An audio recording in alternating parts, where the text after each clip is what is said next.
en lo que va de la temporada regular. Así que de nuevo jugándose con el techo totalmente abierto en esta hermosa ciudad de Seattle, Washington. Ya se prepara el pitcher, listo. El equipo de Bienvenidos portando uniforme color clásico, es off-white con vivos negro o azules, un toque negro. Batea Smith para Astros. Y aún se prepara el lanzamiento, viene hacia el Pentágono. Afuera el lanzamiento es la primera bola, recta 95 millas por hora. Ese lanzamiento llegó exactamente a las 3 de la tarde con 11 minutos. Hora de Houston, en la ciudad de Washington, donde la temperatura está a 67 grados Fahrenheit. El cielo parcialmente nublado, pero algo fresco por acá. Lanzamiento para Smith, viene para home, suelta la pelota, abanica para el strike. Recta 96 millas por hora, si la cuenta la coloca en 1-1. Una bola, un strike para Cam Smith. Astros de Houston, ya decíamos, perdiendo los dos primeros juegos de esta serie. Sería importante porque son los equipos. Phrase Goldie, when you look at Lance McCarron, 0-1 against the Astros, but he pitched very. He's behind in the count. Alex, un pitcher que pues hablabas de que profundo en los juegos llega. Sí, se ha desarrollado muy bien, Frank. Lleva es su tercera temporada en las Grandes Ligas. Todavía no ha tenido una temporada completa. Cuando una temporada completa con unas 30 salidas, parece que este año va en ese ritmo. Lanzamiento para home, llega a 97 millas por hora, es foul hacia atrás. Pero sí hablamos acerca de la manera que ven muy pocos pitchers en las Grandes Ligas de este tipo que lleva 18 salidas en forma consecutiva, 6 innings o más. Así que, pues haciendo de las suyas, hablamos de su marca 8-4, 2.75 efectiva, la efectividad muy buena para él. Batea Smith. El pitcher se prepara, el lanzamiento viene para home. Bajita la pelota, es bola. La cuenta la pone ahora en 2-2. 2 bolas con 2 strikes. 2-2 la cuenta. Listo, lanzador se prepara. Ayer se fue a extra innings este juego. Bueno, juego de ayer precisamente. Sí. El lanzamiento es el Pentágono. Batazo de foul. Y la cuenta la pone ahora en 2-2. 2 bolas con 2 strikes. 2-2 la cuenta. Ayer ganó Marineros. 7-6 fue ese marcador final. Lance McCullers Jr. empezó el juego lanzando solamente 2 entradas y 2 tercios. En extra inning ganó el equipo de Marineros. Víctor Caratini 3 hits en 4 turnos. Tuvo también 3 hits en 5 turnos. Lanzamiento para Smith, saca rodado por las paradas cortas. El shortstop levanta la pelota a primera y lo saca por la vía del 6-3. Aquí la defensiva que presenta Marineros es la batería del pitcher Brian Wu. El receptor es Mitch Garver hoy. La primera base la cubre Luke Riley. Por la segunda colchoneta hoy milita Jorge Polanco. En la tercera base es Miles Mastrobuoni. En las paradas cortas es JP Crawford. En el jardín izquierdo Randy Arozarena. En el jardín central Julio Rodríguez. En el jardín derecho Dominic Canzón. Bateador designado es Cal Raleigh. Batea ahora el tuve batea por derecho. Segundo en el orden al bar. Lanzamiento para home. Llega recto 96 millas por hora. Y la cuenta la coloca rápidamente en 0 bolas con un strike. 0-1 la cuenta. Altuve batea 2.79 en promedio, 17 cuadrangulares en la campaña. De nuevo se prepara el lanzador, listo. Wow. Viene para home, suelta la pelota, foul hacia atrás, recto 96. Y bien, hablamos de la importancia de este juego. Obviamente estamos en julio todavía, pero poco a poco se está acercando la recta final. Astros de Houston en primer lugar, 56 ganados, 42 perdidos, seguido por Seattle, 53 ganados, 45 perdidos en la campaña. Ahora Seattle ha ganado 5 en forma consecutiva. Astros ha perdido 3 juegos al hilo. 0 bolas con 2 strikes, la cuenta para el tubo, lanzamiento para home, batazo por el izquierdo, la pelota va hacia atrás, la pelota va que vuela, pero la pelota se la está llevando a Arozarena para sacar el out número 2. Hay 2 outs en la pizarra. Le pegó bien al tubo, pero se quedó corto en su intento. Así que 2 outs en la pizarra. Para el resto de los standings es Astros, Marineros, después viene Rangers, Angels y Atléticos, pero Marineros pisando los talones a 3 juegos a los Astros de Houston. Sí. Fíjate, Frank, están usando creo que es el retro, uniforme retro. Sí, el retro, correcto. Cuando los Marineros llegaban como nueva franquicia a las Grandes Ligas. Es off-white, tirándole a crema, básicamente. Sí. Batea Caratini hoy, Astros portando el uniforme color gris, el pantalón, la casaca color naranja.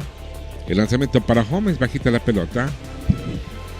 El lanzamiento viene y lo marca de strike el ampar. La cuenta la coloca 0 bolas, 1 strike con 2 outs.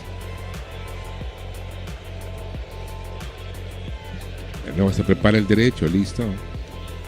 Toma su tiempo, respira profundo. Viene para home. Batazo al derecho, pica de imparable, continúa candente Caratini con el madero, se embaja por la primera. Y con 2 outs amenaza a Thor de Houston.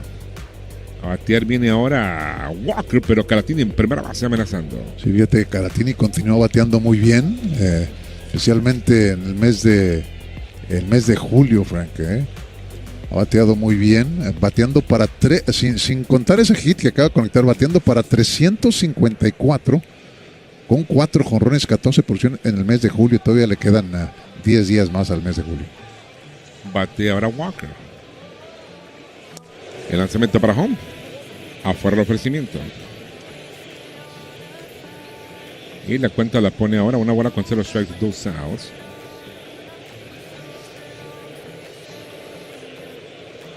De nuevo se prepara el lanzador, hizo ya el derecho. Hombre, en primera base.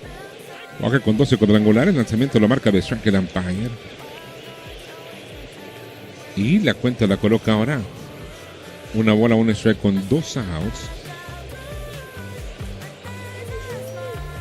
Hombre en primera, abre terreno Víctor Caratini, que conectó de imparable. Lanzamiento para home. Abanica por el strike. Una bola con 2 strikes, 2 outs.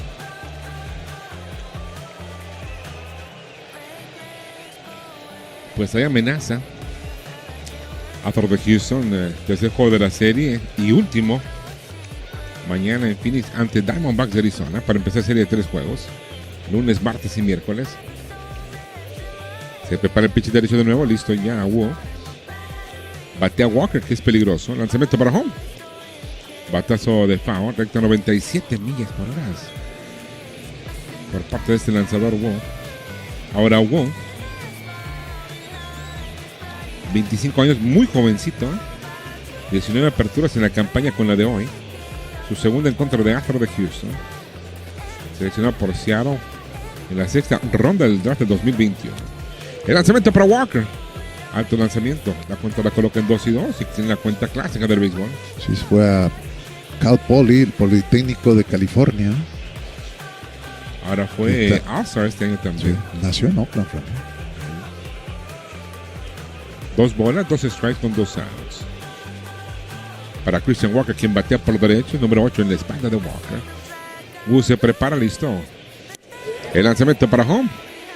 Abanica ahí, lo poncha para sacar el out número 3. Termina medio episodio. Marcador 0 para...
Racha de 3 derrotas en forma consecutiva. Brown en la temporada cuenta con récord de 9 ganados, 4 perdidos, 2.43 de efectividad. Para Hunter Brown, que fue All-Star, sin embargo no tuvo participación debido a que lanzó el domingo pasado. Precisamente su última salida fue el 13 de julio contra los Rangers en el juego antes del All-Star Break. Ponchó a 8 en 5 entradas, permitió 4 carreras, 5 hits, 2 bases por bolas. Así que ya viene para enfrentar a JP Crawford. Batea Crawford, la va a seguir Julio Rodríguez y Cal Raleigh. El 1, 2 y 3 en el orden del bat de los Marineros de Seattle. Brown se prepara, listo el pitcher. El derecho viene para el pintado, no suelta la pelota. Y lo marca de strike el umpire. Fíjate, Frank, qué duelo de lanzadores. Hunter Brown llegaba a la jornada de hoy quinto mejor en efectividad de la Liga Americana, cuando el pitcher de Marineros, Brian Wall, octavo mejor en la Liga Americana. El lanzamiento para home. Correcto, 97 millas por hora. Y le marcan el segundo strike. 0 bolas con 12 strikes.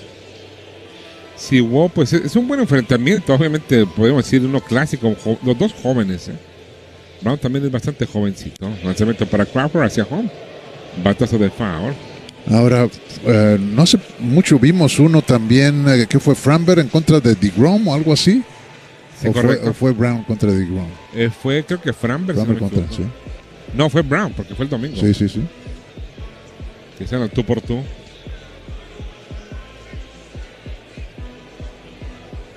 De nuevo se prepara el derecho. El disparo hacia el pentágono, viene hacia home. Batazo de foul. Y la cuenta la coloca 0 bolas con 12 strikes.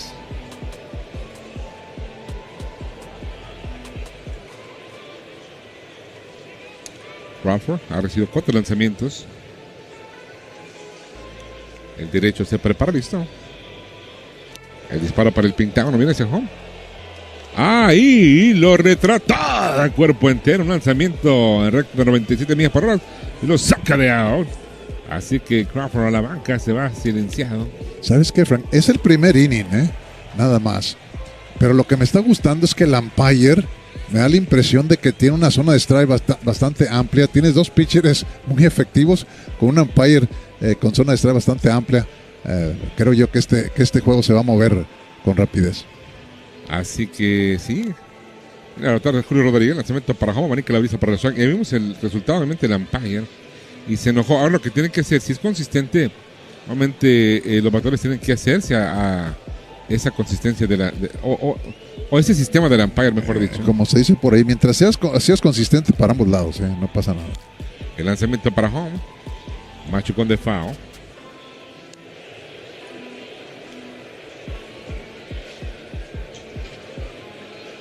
Rodríguez bateado, 50 promedio, 14 cuadrangulares, 50 impulsadas.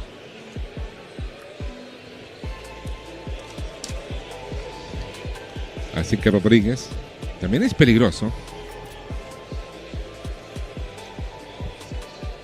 0 bolas con 12 strikes la cuenta. Fíjate, Fran, le dio duro ahí en el pie derecho. Y eso en la zona donde no tiene protección.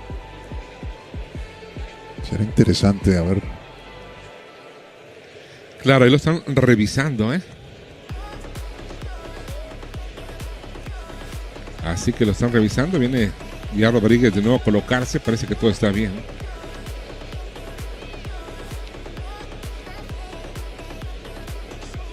De nuevo se prepara el pitcher. Hizo el disparo hacia el pentágono.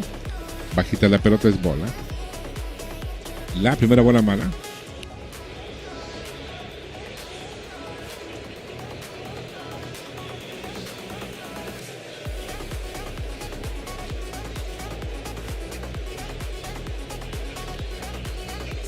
Brown listo, se prepara, lanzamiento al pentágono. Abanica y lo poncha. 2 hombres, 2 outs, ponches. Y también lo manda a la banca. Rodríguez es ponchado para sacar el segundo out. Sí, en realidad se necesita una buena salida por parte de Hunter Brown. Les habíamos comentado que el mes de julio no ha sido muy bueno para él. Pero pues tiene esa habilidad de pichar bien, de tener una salida buena.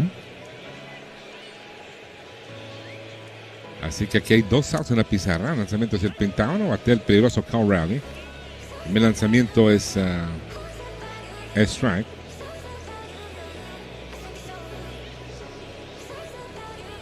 Bateando por los zurdos, Raleigh.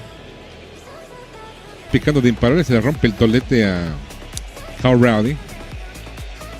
Y de nuevo, no le pegó sólido. Logra pegar la pelota, tiene mucha fuerza. Cuando tienes esa fuerza, Frank, le dio con la punta del bate, pero aún así sacó un elevadito corto. Es más, la mitad del bate terminó ya rumbo a la segunda base. Pero cuando tienes esa fuerza, terminaba un elevadito corto rumbo al central que picaba de aquí. Así que aquí está bateando ahora Randy Arozarena. Un hombre en primera base. Se prepara el pitch de lanzamiento para home. Abanica la brisa para el strike. La defensiva que presenta Astros es Hunter Brown y el catcher es Yainer Díaz. La primera base es Christian Walker, por la segunda José Altuve. En la tercera Shane Wickham en las paradas cortas. Hoy es Mauricio Dubón, en el izquierdo Cooper Hummel. En el central es Tyler Trammell, en el derecho Cam Smith, bateador designado Víctor Caratini. Batea Arozarena, lanzamiento hacia home, alto, recto 98 millas por hora. Y la cuenta está en 1-1 con 2 outs. Una borra strike con 2 outs.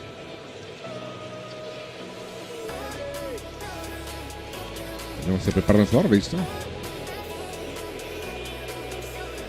Se devuelve el corredor. Riley corriendo y él se robó la base. Carl Riley. Cuenta de 1-1 con 2 outs. El derecho se prepara. El lanzamiento para home. Bajita la pelota. Oye, Frank, a propósito, Frank, tiene 11 robos Carl Riley, ¿eh?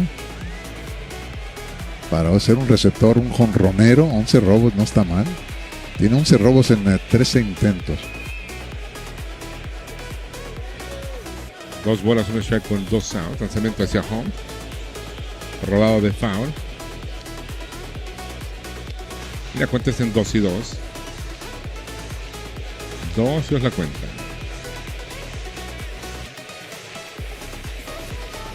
Pues las bases están un poquito más amplias ahora, ¿no?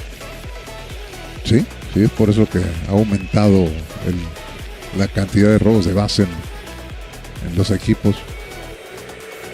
Revira primera base, se devuelve.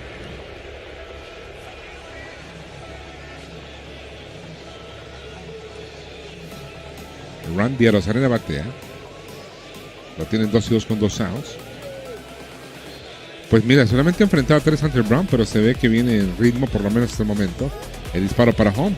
Wow. Está muy cerca de la zona.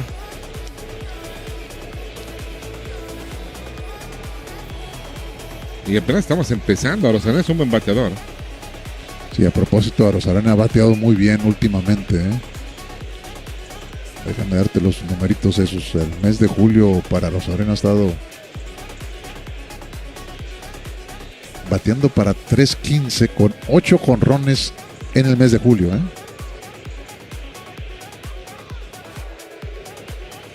El lanzamiento hacia home.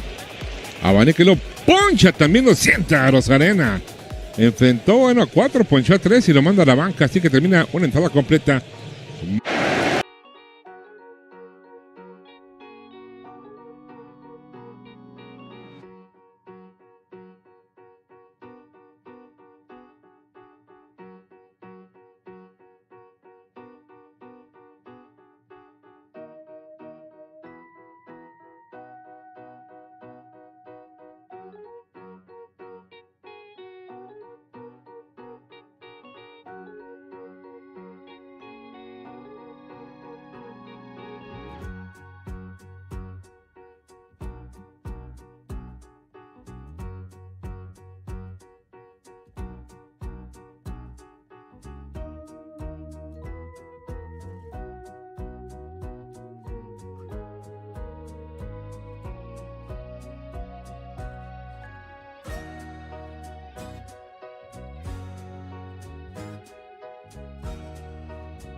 equipo de los Astros de Houston.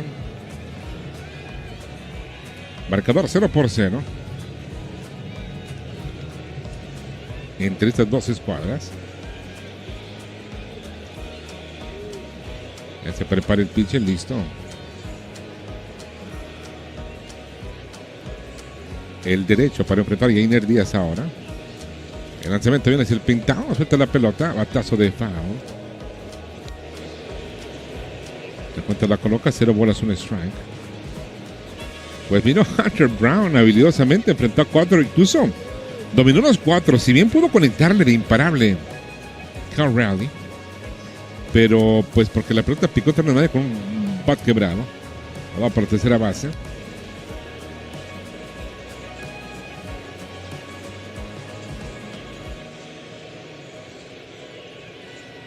Cero bolas con 2 strikes la cuenta. Díaz batea para derechos. El pitcher se prepara, listo. El disparo hacia el pentágono. Batazo elevado, la pelota va hacia atrás. Vamos el catcher, esta pelota va a los fanáticos. Así que batea ahora Díaz, Tyler Trammell y Mauricio Dubón. En este inning número 2 en la parte alta, 0-0 el marcador.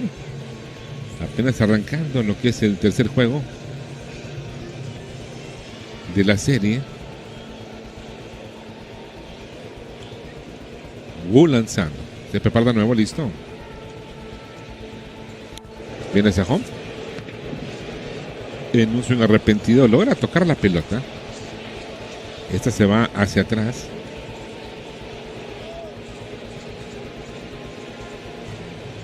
Mira, cuenta está en 0-2. 0 bolas con 2 strikes.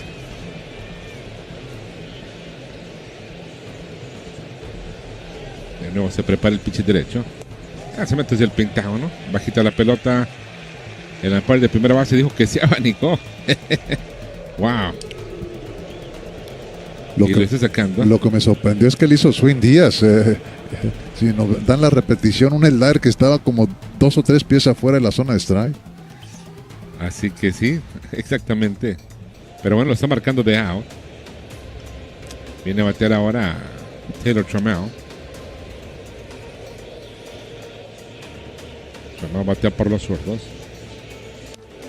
El disparo para home. Alto lanzamiento.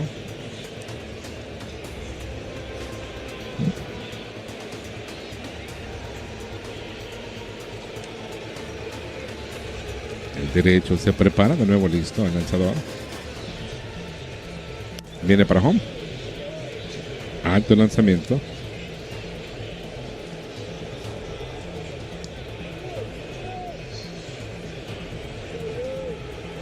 Dos bolas con 0 strikes la cuenta. Luego se prepara el lanzador, listo ya. El disparo para home. Abanica recto 95 millas por hora, ¿sí? 95 millas por hora.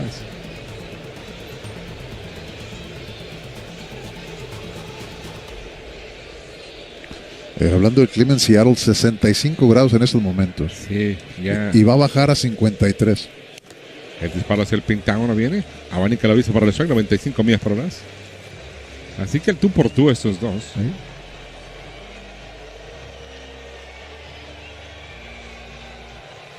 Romeo batea. Bases vacías. Ahora Wu. Tuvo una decisión en contra de los Yankees el 10 de julio. Pero se fue salida de calidad. Batazo de Fab. Lanzó 7 entradas, un tercio contra Yankees. Permitió 2 carreras, 2 hits, 5 ponches y 2 bases por bolas. Fíjate, hizo 103 lanzamientos, pero fue el 10 de julio. Es más, tiró 7 entradas sin permitir imparable. No hitter llevaba hasta esos momentos. Sí, llevaba, ya me acuerdo de ese juego. Lanzamiento para Trammell, viene para home. Batazo de foul, recto 95. Sí, y fue en el Yankee Stadium. Y claro, lo sacaron una vez. Le conectaron de imparable. Y bueno, y se fue sin la decisión. La cuenta para Taylor Trammell está en 2 bolas con 2 strikes. 2 y 2 la cuenta. Creo que en esa ocasión Muñoz pichó también y le hicieron carreras. Prepara el pitch de nuevo, listo. El disparo hacia el Pentágono viene. Bajita la pelota.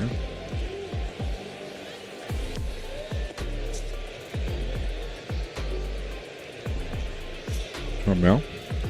Pero bueno, hoy Astros de Houston ya conectó de imparable, que fue en el primer episodio por parte de Calatini. Hemos visto buenos duelos de picheos últimamente. Lanzamiento para home, batazo al derecho. La pelota entre dos, pero va a ser el center fielder que va por la pelota. Saca el guante de Julio Rodríguez. La captura para sacar ese segundo out. Hay 2 outs en la pizarra ahora. Ahí te enseña que la pelota no está caminando nada. Yo creo que el batazo iba a caminar. Pero bueno. El día de hoy, pues vamos a ver. Sí, la parecía mejor. que iba a bajar un poquito más. ¿Sí? Ahora viene a meter Dubón.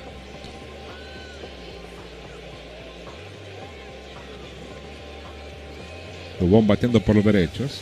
Hoy en las paradas cortas. Rodado por lento. El pitcher por la pelota. Bien. El tercera base levanta. Tira primera. Safe en primera base. Así que un rodadito. Que logra llegar de imparable. De nuevo con 2 outs. En el primer episodio también se envasó Caratini con 2 outs. Pues hitas. Es que ese machuconcito ahí. Rumbo a la tercera base. Donde el abridor Ryan Wall trataba de hacer la jugada. Como que ahí interfirió.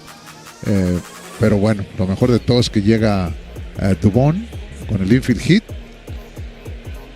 Vamos a ver si viene ahora home of here. Así que Homo ayer entró en extra innings y fue dominado, buscando reivindicarse. Batazo por el izquierdo, la pelota viene y se la está llevando Rosarena para el lado número 3. Aquí termina entrada y media, marcador 0-0, Astros y los Marineros. Regresamos.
Y Mitch Garber, que viene a enfrentar a Hunter Brown. Brown en el primer episodio enfrentó a 4 y si bien Cowray le conectó de imparable, pues ponchó a los 3 outs que enfrentó de los 4. El lanzamiento para Polanco viene para el Pentágono. El primer ofrecimiento es bola. Una bola con 0 strikes. Polanco bate para zurdo, lanzamiento es para home.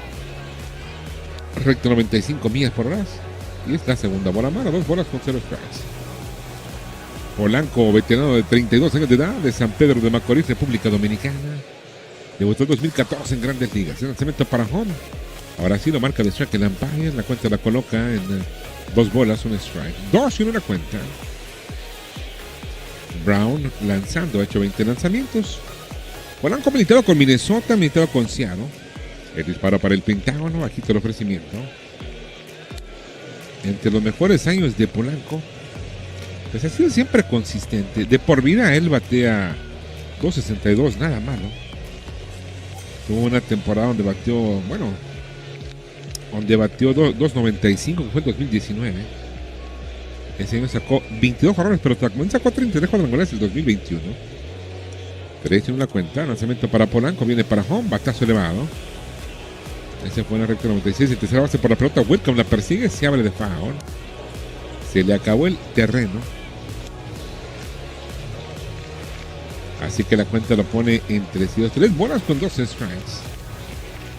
3 y 2 la cuenta.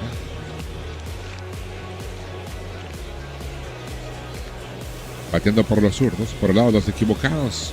El techo abierto en este estadio. Brown se prepara el lanzamiento para el Pentágono. Viene ese home. Recto 97, elevado altísimo. Viene por la pelota, la está buscando Dumont.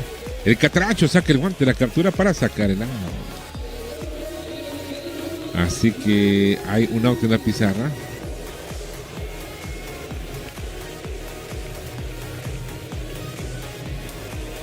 Viene a batear ahora para el equipo de los Marineros de Seattle. Fíjate que el primer line-up que yo vi no tenían a Whitcomb en el line-up. Eventualmente pues hicieron ajustes. Luego Riley va a estar por los zurdos.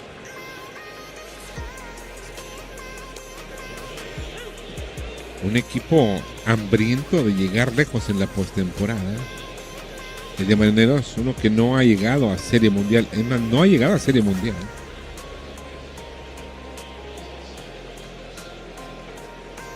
Fíjate que en los últimos 2 años, Frank, el picheo, especialmente el picheo abridor, había estado a la altura de ser un equipo de postemporada. Claro, con el picheo que sí. tienen, Pero ¿sabes qué? Ahora están empezando a lesionarse. Todos esos pitchers jóvenes. Miller está lesionado, Kirby ya estuvo fuera.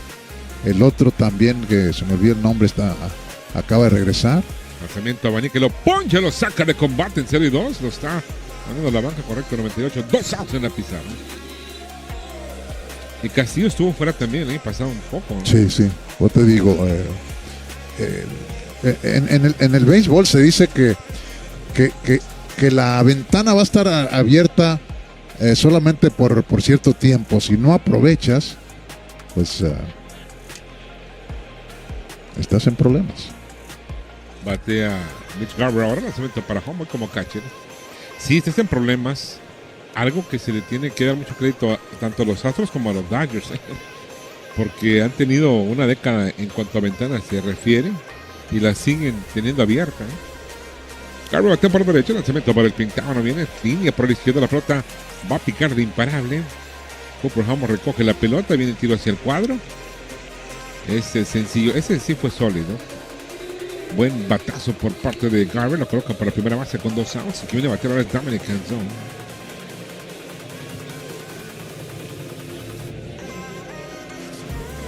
Así que hombre por la primera base. Canzón batea por los zurdos. 3.20 promedio, 6 jonrones, 12 impulsadas. Mira, tiene 6 jonrones en 31 juegos. Este chavo tiene poder, El disparo para home, abanica la brisa por el strike. Sí, fíjate que no le han dado mucha oportunidad de jugar. El Marineros le ha dado eso. Claro, él fue seleccionado por Diamondbacks originalmente. Incluso llegó con D-backs a grandes ligas. Eso pasó con Seattle, lanzamiento para home. Ahí lo engaña con esa curvita que tiene, 85 millas por hora. Y lo coloca en 0 y 2. 0 bolas con 2 strikes. Ahora, es joven, pero no muy joven. 27 años de edad ya tiene. Pues está, como dicen en mi tierra, está en su mero mole ya, ¿no? Sí, el 2023 jugó 135 juegos ya en grandes ligas. Pero fíjate, esta campaña de 32 juegos tiene 6 jonrones. El año pasado, en 67 tuvo 8. No ha jugado mucho. El 2023 jugó 44 juegos. El lanzamiento para home. Wow. Parecía en la zona. Sí, recta 99. Esa la tiró con nombre. 1 bola, 2 strikes, 2 outs. Batiendo por los zurdos. El derecho viene hacia home. El momento 97 abanicó. El umpire de tercera dijo que no abanicó. Así que en un swing arrepentido, logró arrepentirse muy bien. 2-2 con 2 outs.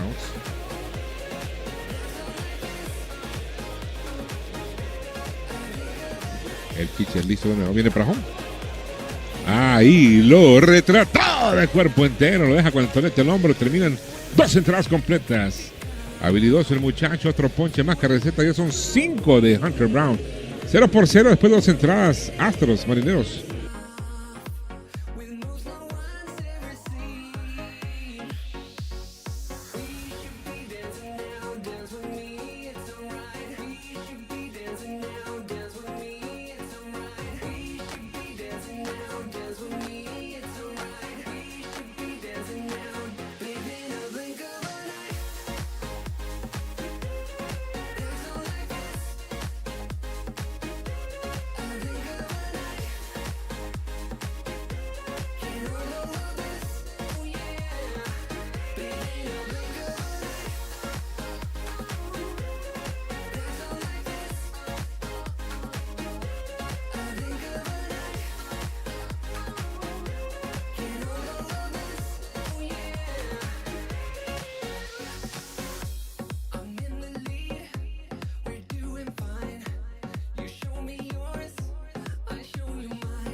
Far for Shea. He's got 19 homers in AAA this year at Sugarland. 48 homers the last 2 years combined. So big time power batting ninth for the Astros. This one fouled off his front foot, a dead ball. It's 0-2. Astros no runs, 2 hits. Same with the Mariners. Hazy skies here in Seattle this afternoon. Little blue skies in the distance beyond left field. Wu gets the sign, takes a big deep breath. Here comes the 0-2, and it's upstairs. For years, pitchers were taught to make sure that your elbow is higher than your shoulder when you release the baseball. It takes pressure off of the elbow and shoulder joints. Like you could have more leverage when you threw that way. Here's the 1-2, foul back. Still 1-2. But there's a lot of pitchers, and the Astros have had plenty of them, that drop that elbow below their shoulder now and kind of push the baseball. Wu does it. He's kind of an extreme example of it. But it's a low release point, and you get a really good action on your four-seamer that way. It appears that the pitch is rising.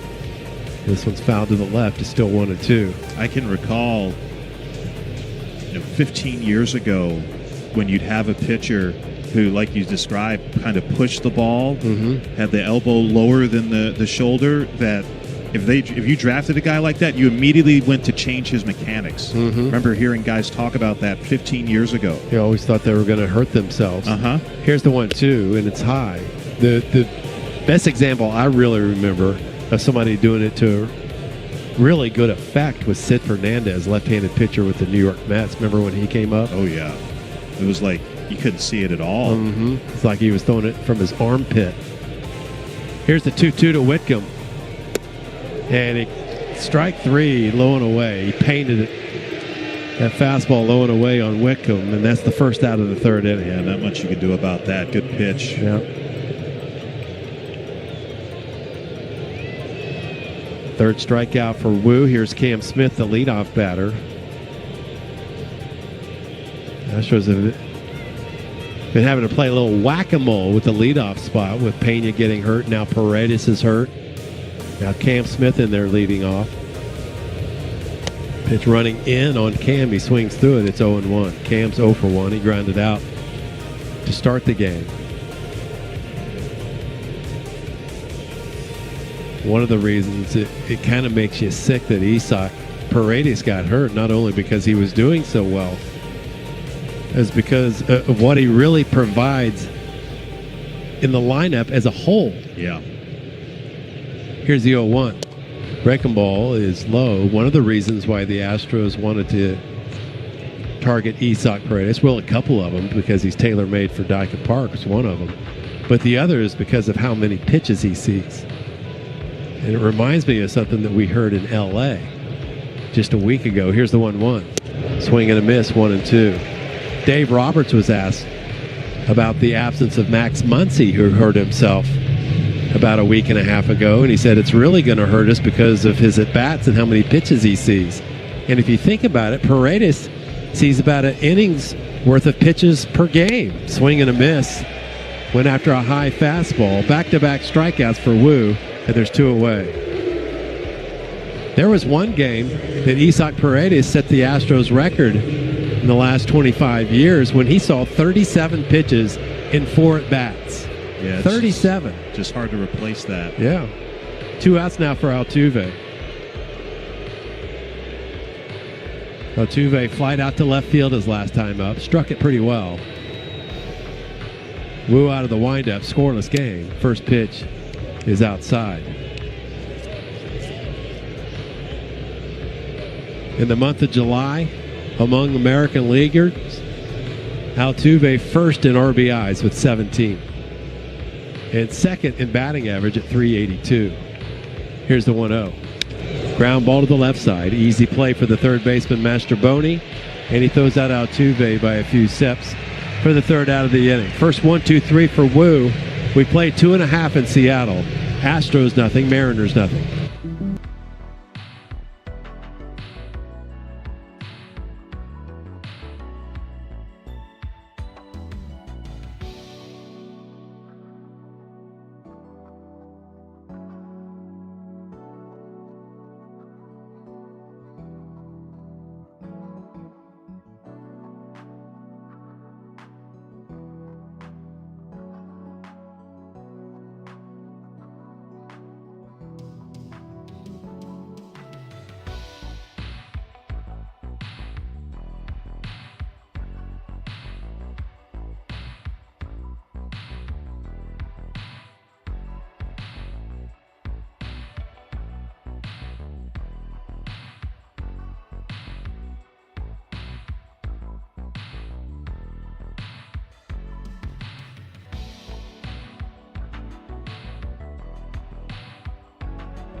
He's 9-4 this year. Will face 9-1-2 in the order for Seattle. Miles Mastroboni, their third baseman, starts it off. .245 hitter with 1 homer. Bats from the left side. Third baseman Wickham in on the grass. First pitch is outside. This with the 2-seam fastball as it faded off the plate. Mastroboni, 29 years old, high socks. Outfield straight up. Here's the 1-0. And that's in there. Poured it right down the middle, and it's 1 ball, 1 strike count now. Took a little off of that two-seamer. That one at 94 miles per hour, the 1-1. Pulled to the right side, and that's through. Altuve couldn't get there. And Mastroboni leads off the 3rd inning with the single to right.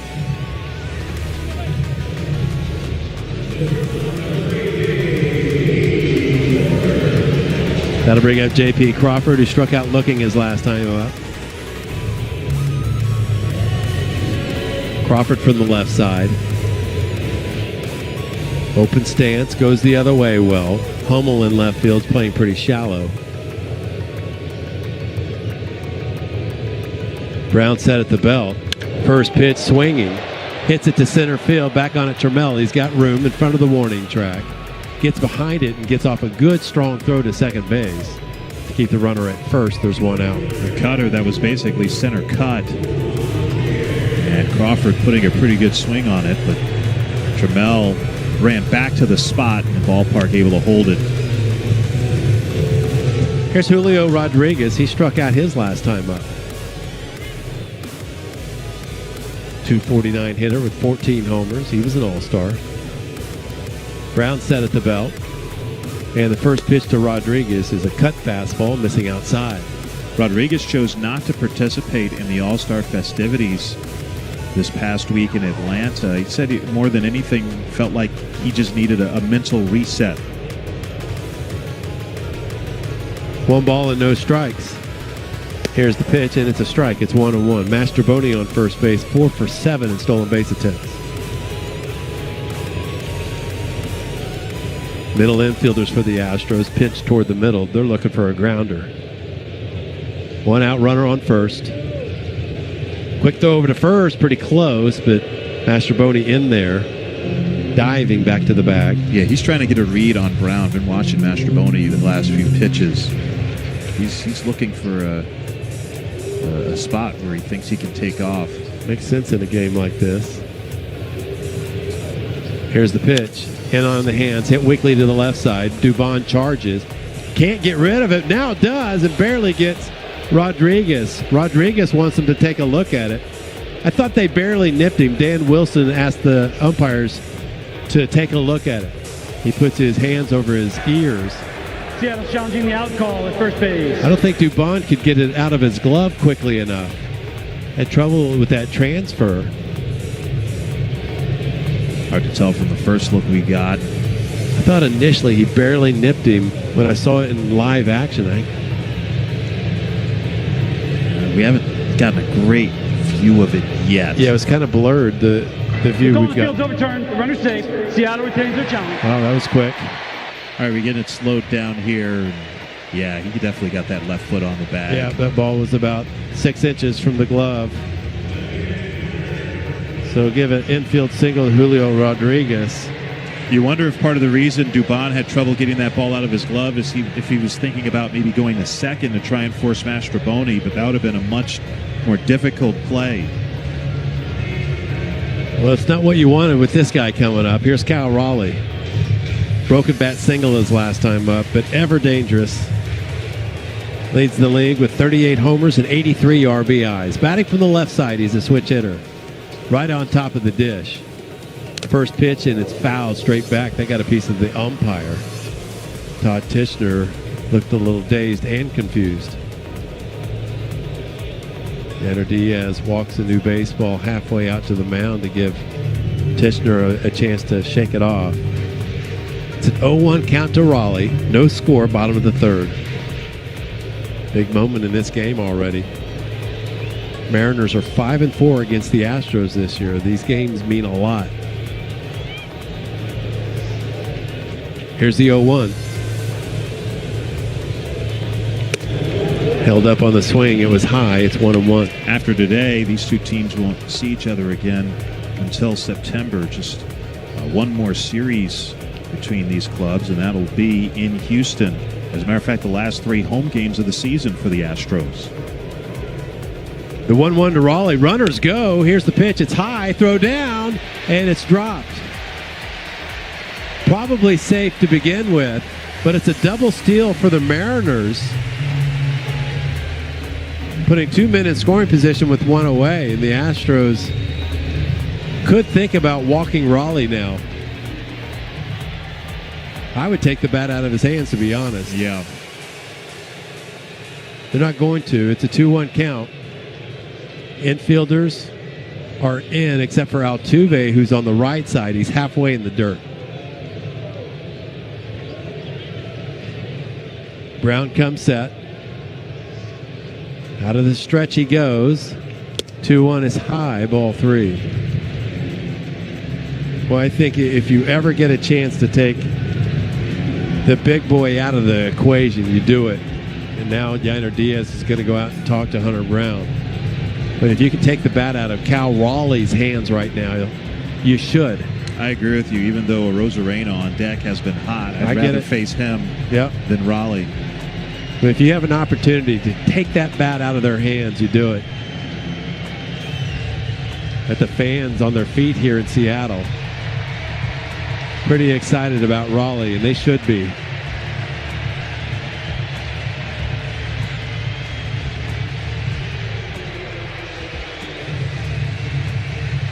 One out, runners on second and third. We're scoreless. Brown's ready. He's in the stretch. Set at the belt. Here's the 3-1 to Raleigh. Swing and a tip foul into the catcher's glove. And it's 3-2. 98 miles per hour. Yep, and a little elevated away from Raleigh. I'd imagine when Diaz went out there, they talked about a 2-pitch sequence. So we're going to do this, then this. So probably already had an idea about what they're going to do with this 3-2 pitch. I think the book on Raleigh is to stay pretty firm from the left side. Here's the 3-2. Fastball fouled. That was probably ball 4. It was. But he slapped it away. And it's still 3-2. Elevated and well off the plate away.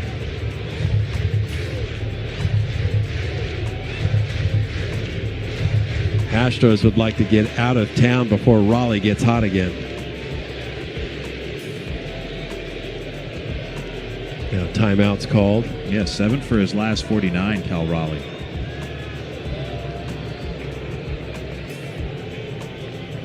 Here's the 3-2 from Brown. And he pops him up behind home plate. Yainer Diaz is going to run out of room. It's going to end up about 10 rows deep.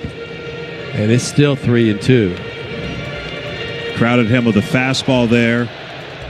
7 pitches in this plate appearance, all of them fastballs.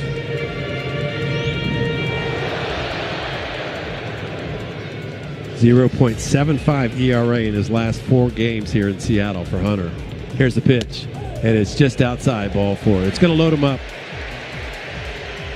Had to be careful. And here's Arozarena. You mentioned it, 10 homers in his last 14 games before yesterday. Struck out his last time up. Mariners on a 5-game winning streak. They have 13 homers in that time. 1 out. Here's the pitch. And it's downstairs, ball 1.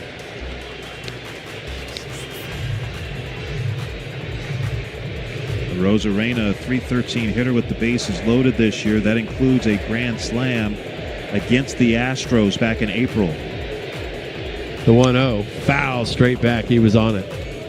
2-seamer at 95 miles per hour. 1-1 to Arozarena. Arozarena with 18 jacks, 49 RBIs. Keep in mind, Arozarena runs well. Not the easiest to double up unless it's hit hard right at an infielder. Here's the 1-1. Foul straight back. Elevated just enough. He got under it. And it's 1-2. Man, he's not getting cheated on these swings. Polanco is on deck. Still no score. Bases are loaded. 1 out. Hunter Brown out of the stretch, right in the middle of the rubber. Here's the 1-2. Fastball, hits it high in the air, left field. Hummel's creeping in. And the left fielder makes the catch, and he hits the cutoff, or over the cutoff, but into home plate, and the runners can't advance. Just didn't hit it far enough, and that's a big second out. Sure is, against a hot hitter. So got it in on him just enough where he couldn't extend those arms. Now it's lefty hitting, or switch hitting, batting from the left side, Polanco, who popped up to shortstop his last time up. Scoreless, bottom of the third inning, bases loaded for Seattle.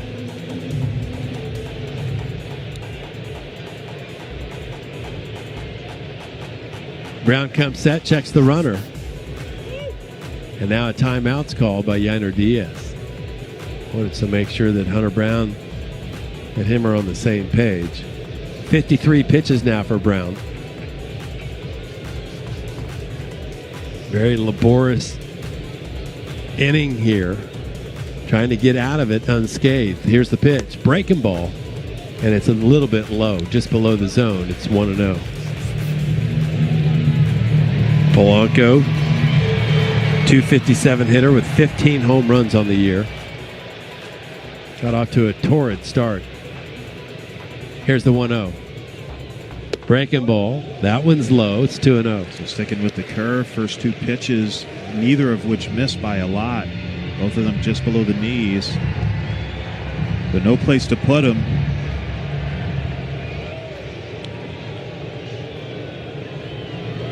Here's the 2-0. Another breaking ball. This time it lands. What a pitch. It's 2-1. 3 straight curveballs to Polanco. Has yet to take the bat off his shoulder.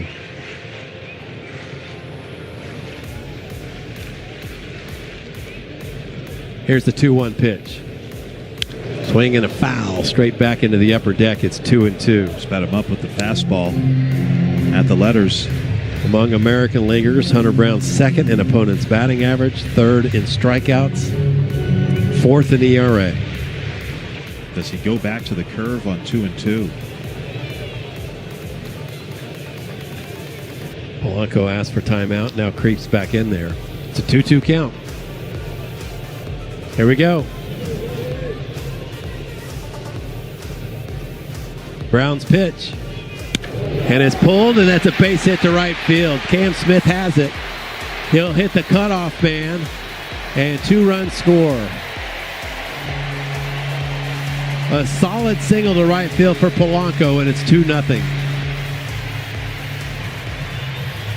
Well, he got a strike on the fastball at the top of the zone the pitch before that Polanco had fouled off. Went back to fastball in basically the same spot. And this time Polanco was ready for it and hit it hard in the right. I think they wanted to get that inside, and it just ended up being down the middle and elevated it a little bit. So getting that fastball to glove side so important, especially to lefties. Here's Rayleigh. Rayleigh chokes up.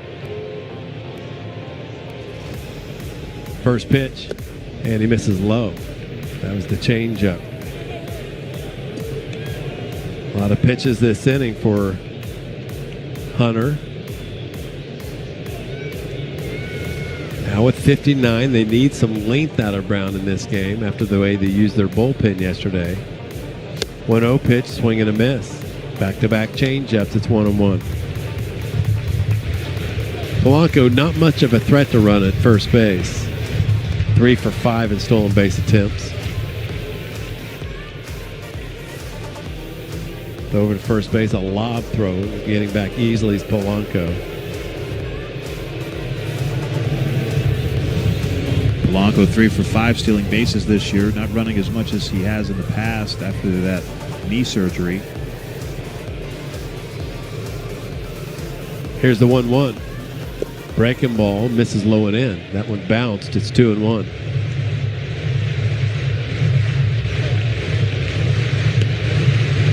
.61 pitches now. Infield swung around to the right side. Brown comes set. Here's the 2-1. And that's swung on and missed, 2-2. A lot of change-ups, a lot of slow stuff in this AB. Yeah, hasn't thrown really a fastball. Don't forget, between these two teams, 15 games decided by 2 runs or fewer since last year. Breaking balls outside the curve. And it's a full count. Runner on first will get a head start. Almost looked like that last breaking ball kind of slipped out of Brown's hand.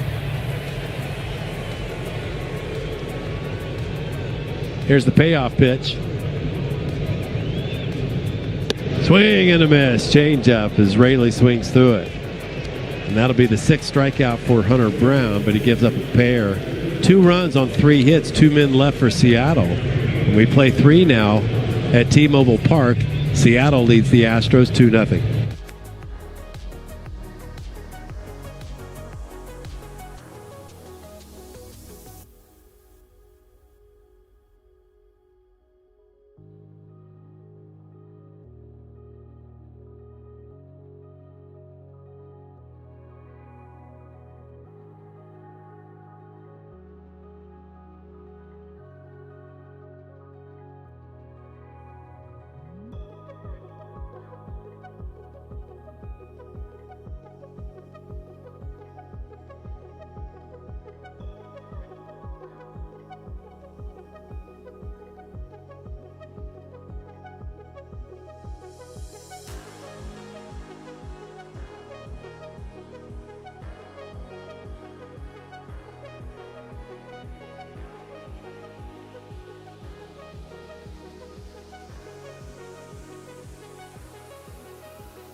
Brian Wu back out there.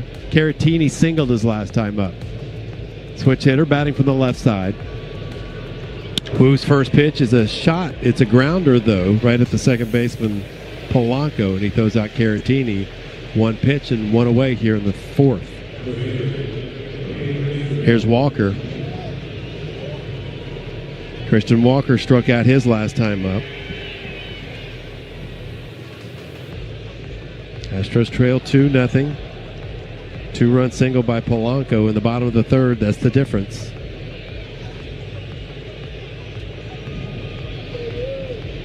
Brian Wu takes a big deep breath. First base side of the rubber, delivers. And that one's upstairs. Cloudy day in Seattle. Afternoon baseball. Good crowd on hand. Averaging better than 28,000 this year at T-Mobile Park. The Astros have been averaging over 33,000 this year at Daikin. 1-0 pitch is a 2-hopper to the shortstop. That's Crawford. And a low throw dug out by Rayleigh. There's 2 away. 3 pitches for 2 outs. Yanner Diaz might want to take one here. Yeah, it's kind of what we were talking about with Paredes out of the lineup now. A lot of these starting pitchers will not have to work as hard with how aggressive a lot of these Astros hitters are. They can probably get deeper into the games now. Diaz struck out his last time up. 2 outs, nobody on. Wu, big leg kick. That pitch is a strike on the inner 3rd, and it's 0-1. Even with Paredes seeing as many pitches as he has, 2nd in the majors in pitches seen per plate appearance, the Astros as a team, 2nd fewest pitches seen per plate appearance in baseball. Only the Marlins have seen fewer. Here's the 0-1. Ground ball, hot shot. There's Crawford again. Easy play, and it's an easy 1-2-3. 7 in a row retired by Wu. We'll go to the bottom of the 4th in Seattle. Mariners lead the Astros 2-0. Now this from your local station.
Mascot didn't last that long. It's the bottom third of the lineup here for Seattle here in the fourth inning, leading 2-0 over the Astros. Garver, Canzone, and Mastroboni. And for Hunter, he's thrown 64 pitches through the first three. They had a contest to figure out who is going to be the mascot back in 1979. Pitches inside. And that hit Garver, that one running in. He's pretty upset. There were warnings issued last night after Carlos Vargas hit back-to-back Astros. Yeah, that pitch running in on Garver got him in the left shoulder. He's taking off his gear, his batting gloves, and throwing him toward his team's dugout as he takes the slow walk to first base. So that's how we start the fourth inning. Runner on first base on the hit batter, and here's Canzone. Ground set, here's the pitch. And that's whacked foul down the left field line. The contest in 1979 was in response to the popularity. You might remember the San Diego Chicken. Became so popular around baseball, so the Mariners wanted to showcase Seattle for the All-Star game and have a mascot. Here's the 0-1, and it's fouled, reaching for one, and it's 0-2. Yeah, first time Seattle hosted the All-Star game in 79. So they had the contest. There was about 100 entrants. And one of them was Sammy the Salmon, which was pretty popular. It got to the top four when they had the finalists. Breaking balls in the dirt. And it's a 1-2 count. Nobody out, runner on first. Also, there was a Bulgarian acrobat dressed up in a rabbit costume. That was in the top four. Also, there was a guy wearing a diaper. That's it. And he crawled in from left field just wearing a diaper. He finished in the top four. Pitch misses low. It's 2-2. That guy got into the top four? Yeah. How unoriginal is that, by the way? And has nothing to do with Seattle or the Mariners. That's how you're going to showcase your city. But the winner of the contest was Spacey the Needle. This one's tipped foul. And Spacey the Needle took a garbage can and put a needle on top of it, wore that as a helmet, and had stilts on. Actually, now the guy with the diaper sounds pretty good. You thinking he should have won now?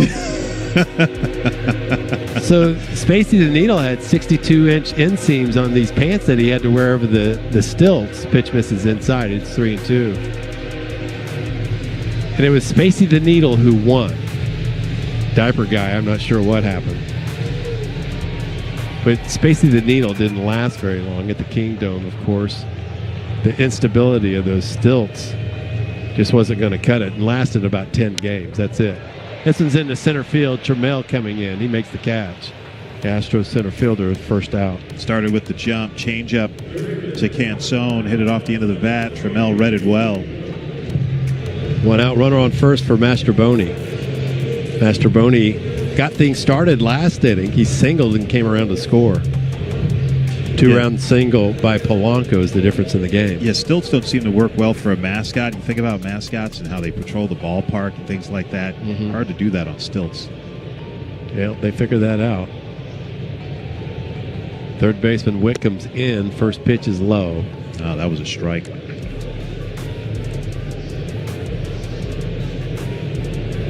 Spacey the Needle. It's a good name. Is it? It's pretty catchy. Apparently it wasn't catchy enough.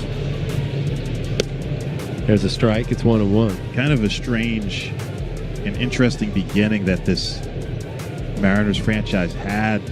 It started in 1977. You ever hear about their Name the Team contest? Here's the 1-1. Breaking ball is low. I can't remember.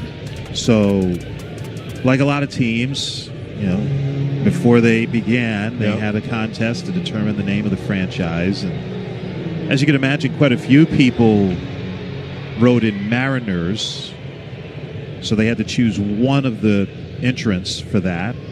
2-1 pitch. Curve is low. Crawford is on deck. And so a guy by the name of Roger Smotus from Bellevue, Washington, which is a suburb here, he won the Name the Team contest, which included 2 season tickets and travel to a West Coast road series of his choice. Well, the Mariners never found him, so they never awarded the prize. 3-1 is low. Ball 4. And another changeup to the ninth place hitter there on 3-1, and he loses him. Yeah, that was bizarre. Deep counts early on here. You know, got to 3-2 on Canzone before getting him to fly out. That'll get Josh Miller out of the dugout.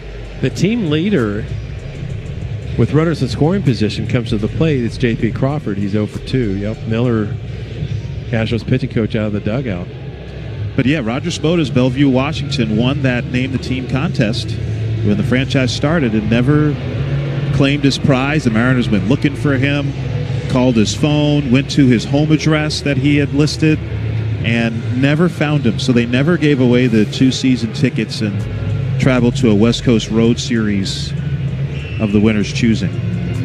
They used to do this contest. And this was with the Seattle Pilots, 1969. They had this contest. If one of the Pilot players would hit a home run in the 7th inning, then a lucky fan who put their name in the hat could win a good sum of money, like $2,500, which is a lot of money back then.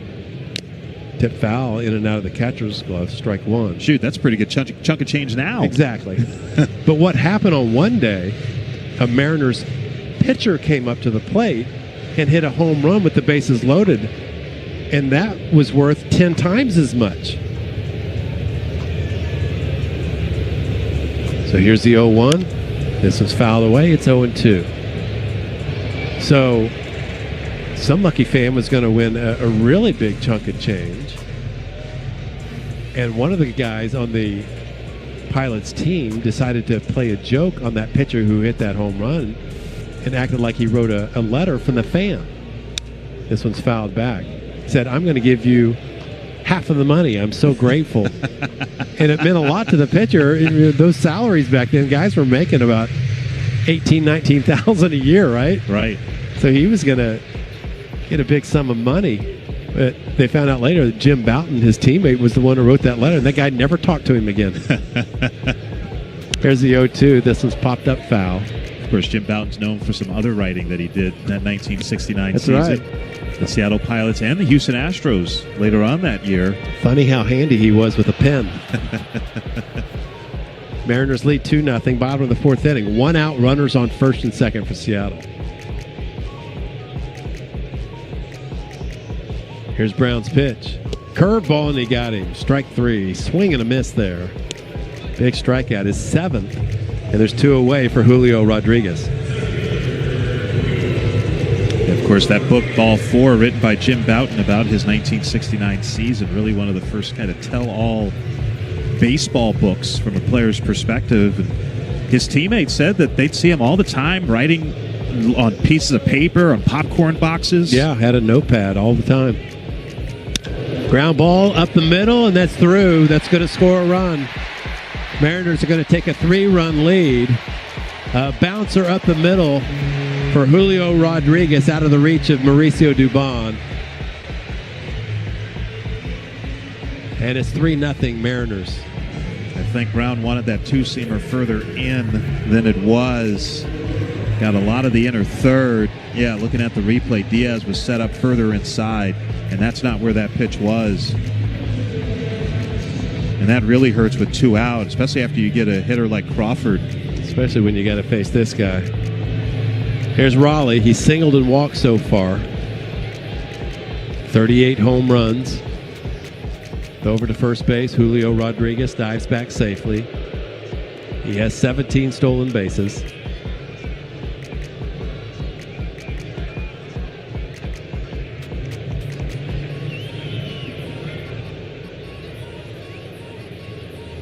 Brown set. Here's the pitch.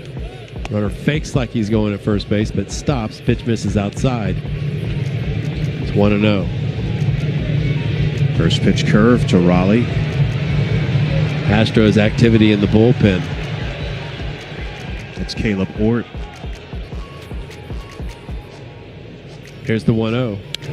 Foul. Got underneath it. Almost went down to a knee to take that swing. Pitch at 95 miles per hour. 85 pitches now for Hunter. It's a 1-1 count to Raleigh. Astros trail by 3. Here's the pitch. Swing and a miss.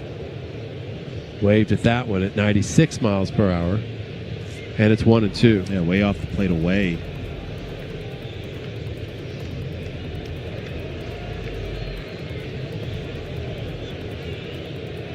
Mariners are 16-9 in their last 25 games. Over to first base, not in time. Rodriguez dives back safely. It's 2 disengagements. He could be going here.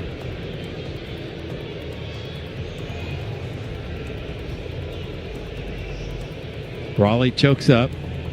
Here's the 1-2. Runner goes. Pitches outside as Rodriguez swipes his second bag of the game. Now has 19 on the year. Puts 2 men in scoring position.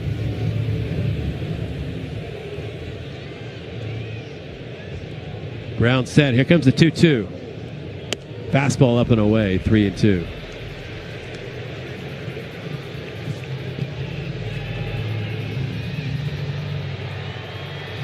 Scoreboard imploring the crowd to get louder.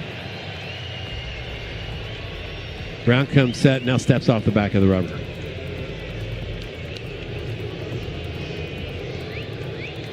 Working very hard right now. Here we go. Here's the 3-2 pitch to Raleigh. Hit into center field. Trammell, he's going to give way to Cam Smith in right field in the gap now.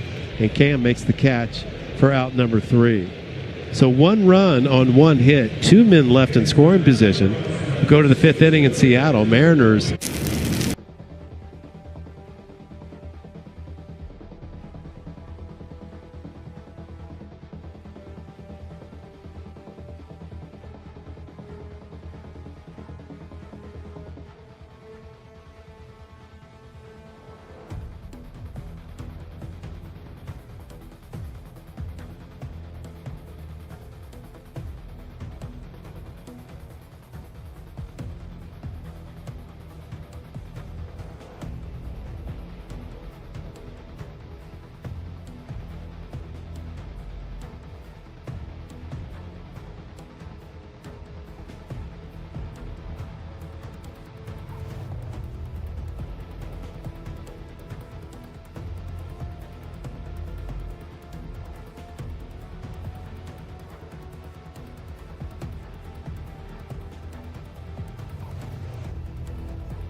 With a 3-0 lead over the Astros as we start the fifth. Brian Wu facing Taylor Trammell, who flied out his first time.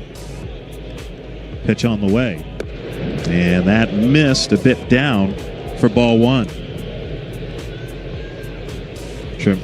Wu has retired the last 7 in a row. Gave up 2-out singles in each of the first 2 innings. Nothing since. The 1-0. And there's a strike at the letters. 1-1 now to Trammell. Been impressed with Trammell's eye at the plate.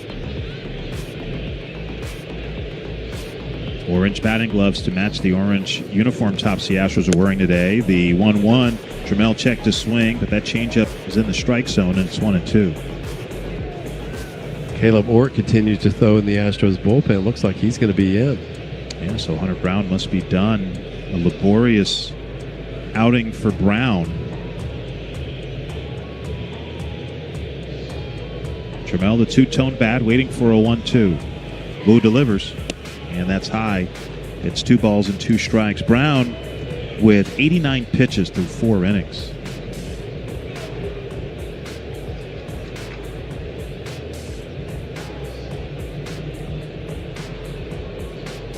Here's a 2-2. Downstairs through another changeup, and the count is full.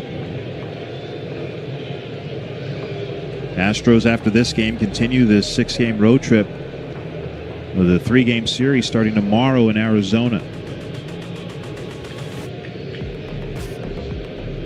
Here's a 3-2.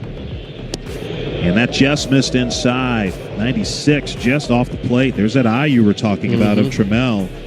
Wu issues his first walk, and the Astros have the leadoff man on for the first time. It's a great IQ, too, if you think about it. It's such an easy inning for Wu last inning. Very few pitches.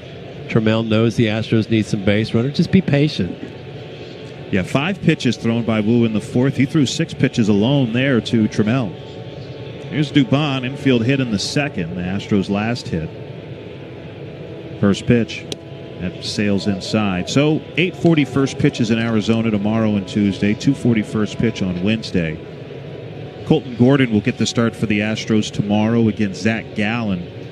Really good pitcher who's having a rough year. 1-0.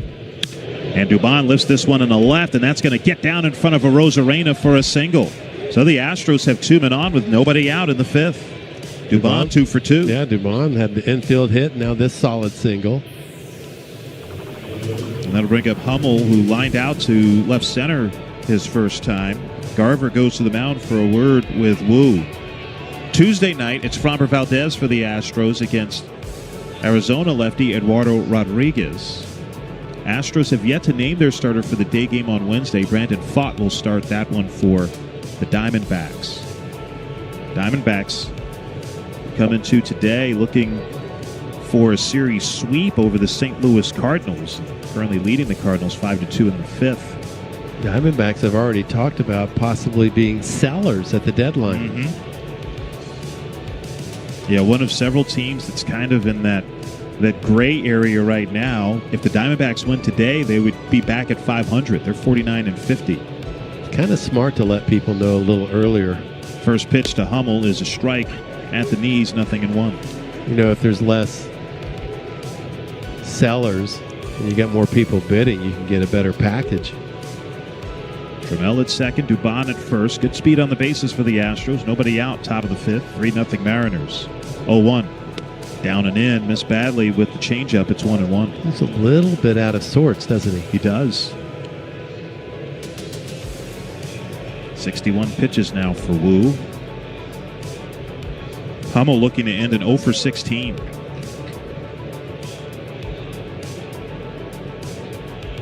The 1-1. Ground ball right side to his right, second baseman Blanco fields a 2nd for 1 on the first, not in time. Hummel able to beat the wrap. Reaches on the fielder's choice. Trammell goes to 3rd, and there's 1 away for Shea Whitcomb. Good hustle by Hummel. Whitcomb struck out looking his first time up. Well, we know Wickham's got the ability to go deep. He could tie it up with one swing if he can get one to his liking. Hummel could maybe split the attention of Wu, the pitcher here from first base. Maybe Wickham gets a mistake. First pitch. And that's in tight for a ball. Whitcomb 1 for 20 on the season. Recalled today for a fourth time. That one hit a home run that he hit at Coors Field in Colorado. Infield back for the Mariners, who have the 3-0 lead. The 1-0. Inside again, and it's 2 balls and no strikes to Whitcomb. We'd like to see him gear it up here. Make sure you're on time for this fastball.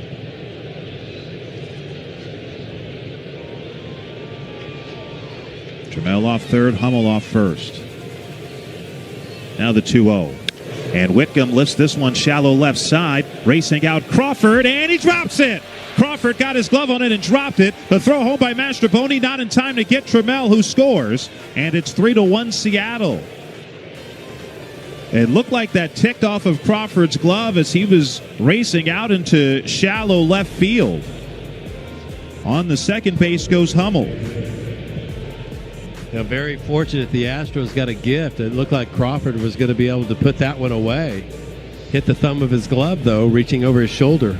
Error charge to Crawford. So no RBI for Whitcomb, who's at first base. Hummel at second, so the tying runs are on. Cam Smith at the plate representing the go-ahead run. Smith 0 for 2 today with a ground out and a strikeout.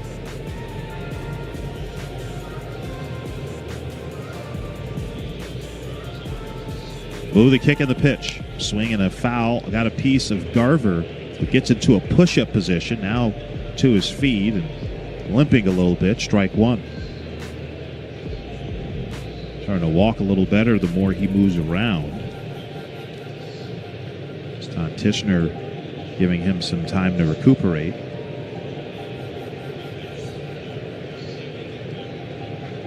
The next step for Cam Smith is going to be when he can consistently get the ball in the air. Start hitting more home runs. And he'll get there. The 0-1. Missed inside. It's a ball and a strike. Fastball at 95. Right now he has such a disciplined approach. Goes the other way well. A lot of line drives. His line drive percentage is very high. 3-1 Mariners. 2 on, 1 out for the Astros. The pitch. Swing and a miss. Awkward cut at a two-seamer down and away. And it's 1-2. Altuve on deck. Dana Brown saying before the game in your interview, Robert, that he'd like to get Cam Smith off his feet a little bit. He's never played this many games. That's why Chas McCormick could be so helpful.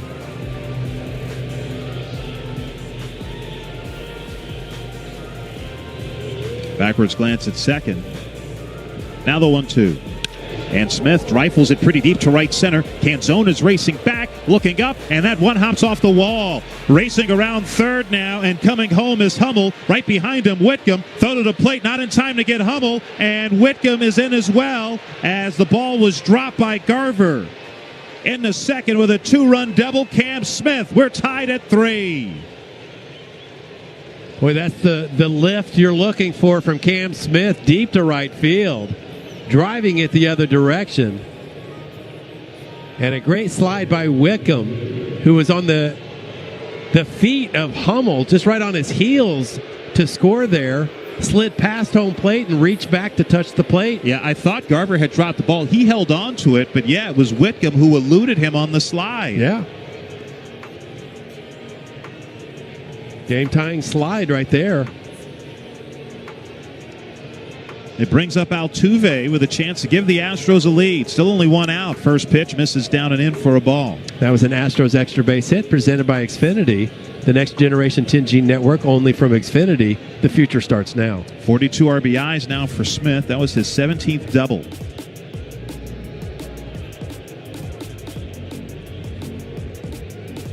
The 1-0. Altuve shows bunt, pulls it back, takes a strike. Man, I don't like that play. You're talking about somebody who leads the American League in RBIs this month. You need him to swing here. I agree with you 100%. I don't care where the third baseman is. Drive in the run. 1-1. Pop foul over the screen and into the third deck. Yeah, I think if Altuve reaches with a bunt hit here, the Mariners will say thank you. Yeah. And it's not like he's struggling at the plate. Down in the count, 2 strikes.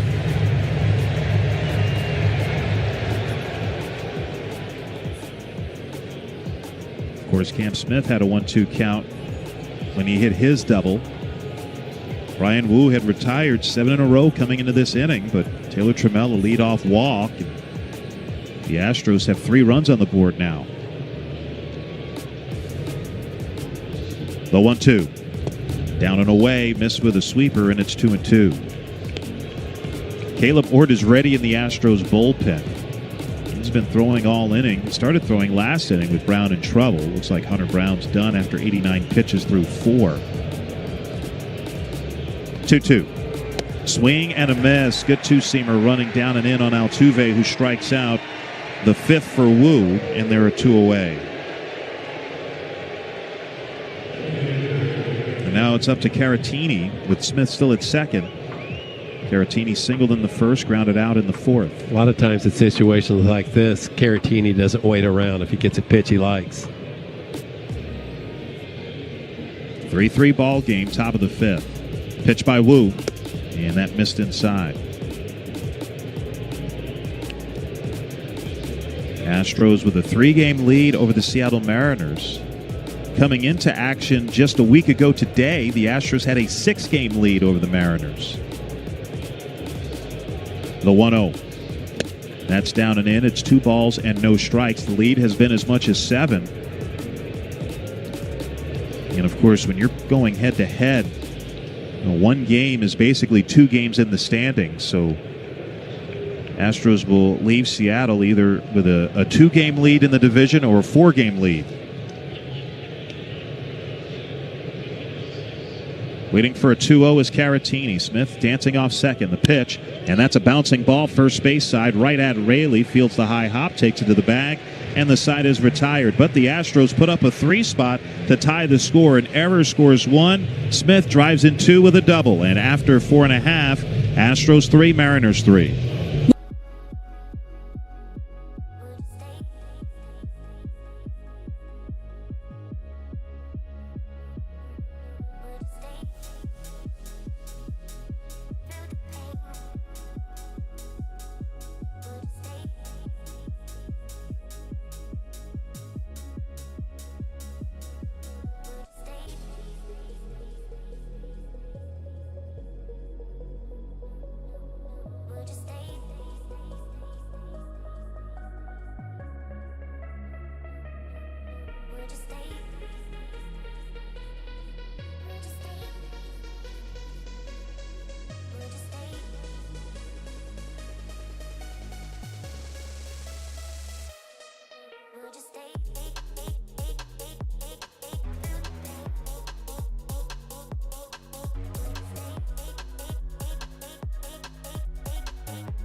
Appearance of the second half, 5.74 ERA in 29 games, 26 2/3 innings, 21 hits, 13 walks, 25 strikeouts, 0-1. And that's hit off the hands and over the screen. 0-2 to a Rosarena. who is 0 for 2 on the day with a strikeout and a flyout.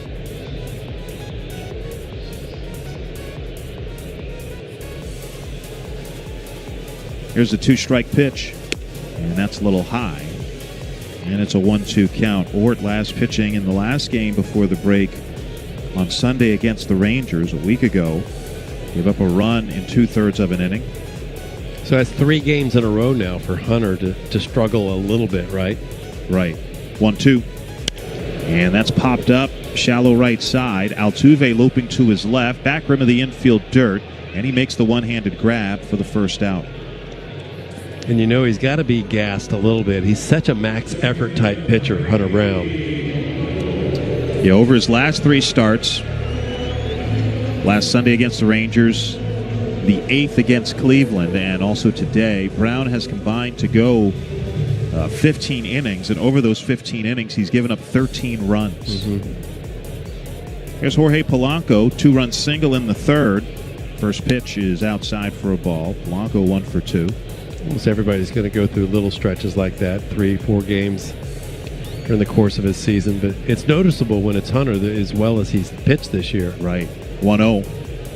Ground ball right side. Altuve shovels to his right. He secures it, throws to first in time. 2 away.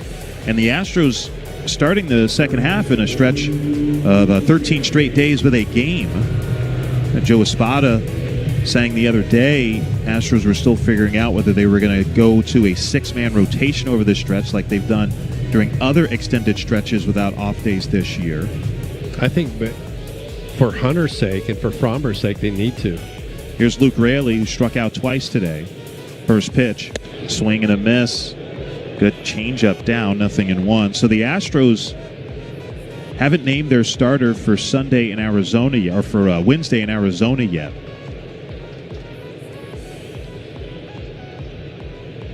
Long set, now the 0-1. Swing and a miss. Another changeup away, 0-2 to Raley. I know Jason Alexander's got a 1.5 ERA in Sugar Land. He's been pitching fantastically. He's pitched twice for the Astros this year. Has a win as a starter in Sacramento and also a 3-inning save in L.A. in that blowout win on July 4th. Pitch bounces, and it's 1-2 to Raley. Ryan Gusto used out of the bullpen yesterday, and with the way this game has gone, there's a good chance he pitches today, so that probably takes him out of the mix if that happens for a 6th spot in the rotation. Pitch misses up and away, and it's 2-2 now to Raley. 98-mile-per-hour fastball from Ort. That's good. Yeah, the velocity's back to where it was last year. It was down when Ort's season began. 2-2. Swing and a miss. Good breaking ball down and in. Raley strikes out. First for Ort. Completes a 1-2-3 inning. And we're through 5 in Seattle. Astros 3, Mariners 3.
All square at 3 apiece as we start the 6th inning. Mariners went up 3-0, but the Astros responded with 3 runs in the 5th inning off Brian Wu. Taylor Trammell scoring on an error after he reached on a leadoff walk. J.P. Crawford dropping a shallow fly ball and left.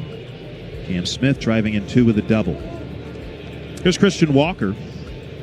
He's 0 for 2 today with a strikeout and a ground out. Astros returning to Walker's old stomping grounds in Phoenix after this game. Pitch by Wu. And Walker hits it well and hits it deep to left field. And you can kiss it goodbye. Into the Astros bullpen. Christian Walker's 13th home run of the season gives the Astros a 4-3 lead.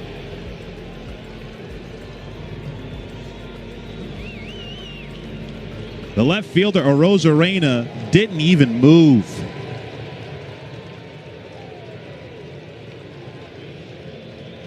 So the Astros getting to Wu for a second straight inning. Well, as soon as you said Phoenix, that put a charge in Walker, right? It's that simple, huh? Here's Yainer Diaz. He is struck out and grounded out.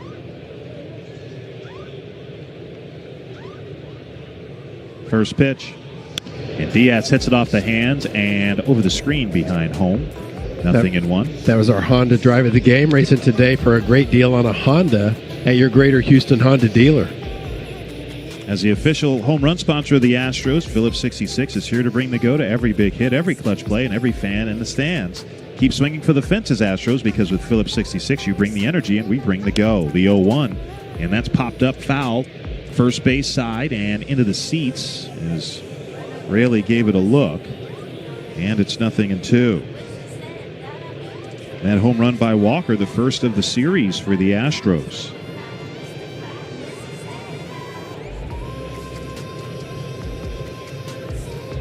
Oh, 2. Ground ball softly hit left side to his left, Mastroboni. Third baseman has it. Sidearms to first just in time to get the hustling Diaz for out number 1. So Josh Hader probably not available this game, wouldn't you say? After pitching 2 innings yesterday. Yeah, Abreu would probably have the 9th if the Astros keep this small lead. Casey Legumina gets up in the Mariners' pen. Mariners used all but one of their relievers last night in that 11-inning game. Taylor Trammell, a walk and a run scored in the 5th. He's also flied out. First pitch, swing and a miss at a high fastball, 0-1. You generally don't expect to be talking about bullpen usage and bullpen availability third game after the All-Star break, but here we are. No kidding. Both teams using 7 relievers last night. First game they both used a bunch too. Each team used 20 of their available players yesterday. And both teams used all but one of their position players. Here's the 0-1. Trammell checks his swing on a pitch upstairs. Only position player who didn't play for the Astros yesterday was Cesar Salazar. He was optioned today. He's part of the flurry of roster moves with Paredes going on the IL with a hamstring injury and John Singleton being selected and Shea Whitcomb recalled. 1-1. And there's a strike on the outside corner. A sweeper maybe barely nicked that outer edge. 1-2. When did John Singleton and Shea Whitcomb get to Seattle?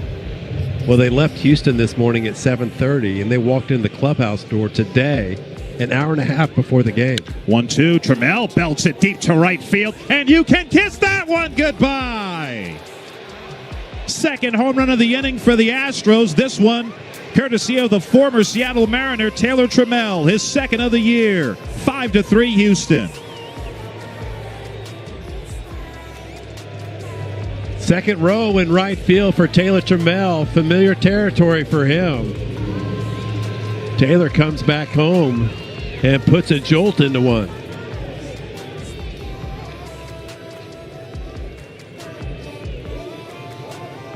Here's Mauricio Dubon. He's 2 for 2, couple of singles. First pitch, and Dubon looks at a strike on the inner third, 0-1. Only the 5th time in 19 starts this year that Wu has allowed more than 3 runs. The 0-1. And that's popped up foul and out of play behind home. Wu has gone at least 6 innings in all of his starts this year. All 18 of them coming into today. Mariners with Legumina warming in the bullpen. And Wu still needs 2 more outs to keep that streak going. The 0-2 to Dubon. Strike 3 call. Froze him with a fastball near the top of the zone. That's the 6th strikeout for Wu. And there are 2 away.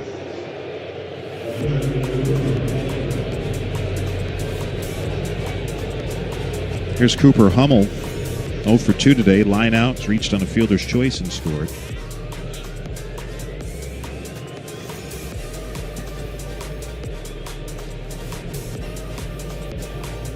Switch hitter batting from the left side. Wu delivers. Get off the hands and over the screen.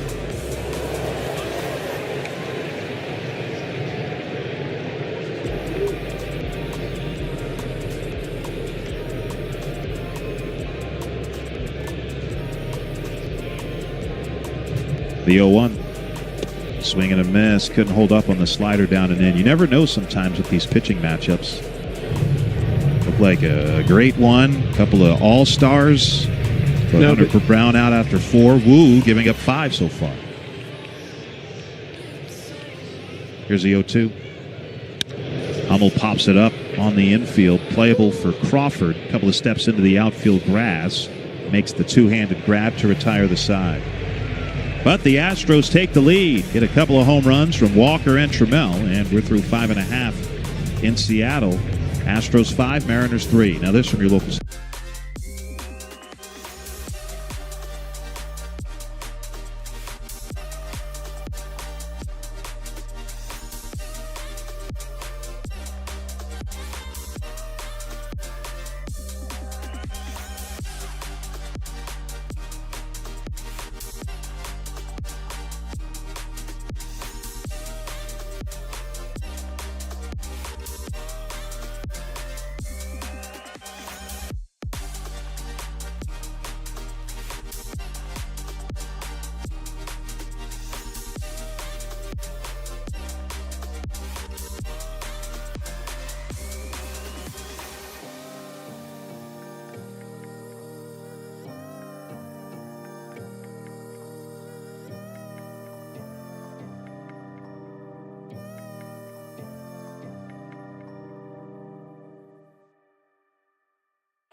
Low. Garver a single. He's also been hit by a pitch and scored. 5 runs, 6 hits for the Astros. 3 runs, 6 hits for Seattle. Mariners have also been charged with an error. Here's the 1-0. And there's a strike on the inside corner, 1-1. Astros activity in their bullpen. It's Brian King, the lefty. Here's the 1-1. And that missed a little low. Suit up this season at MLBshop.com. Check out the largest selection of authentic jerseys, caps, hoodies, t-shirts, and more. Visit MLBshop.com for your Houston Astros gear and today's special offer. 2-1 to Garver. Swing and a miss at a sweeper, 2-2. This sweeper's becoming a pretty good pitch for Ord of late. Yeah, it sure has. Getting more and more confident in it. It's got a good late, sharp break not only the sweep part of it, but it's got some good depth to it as well.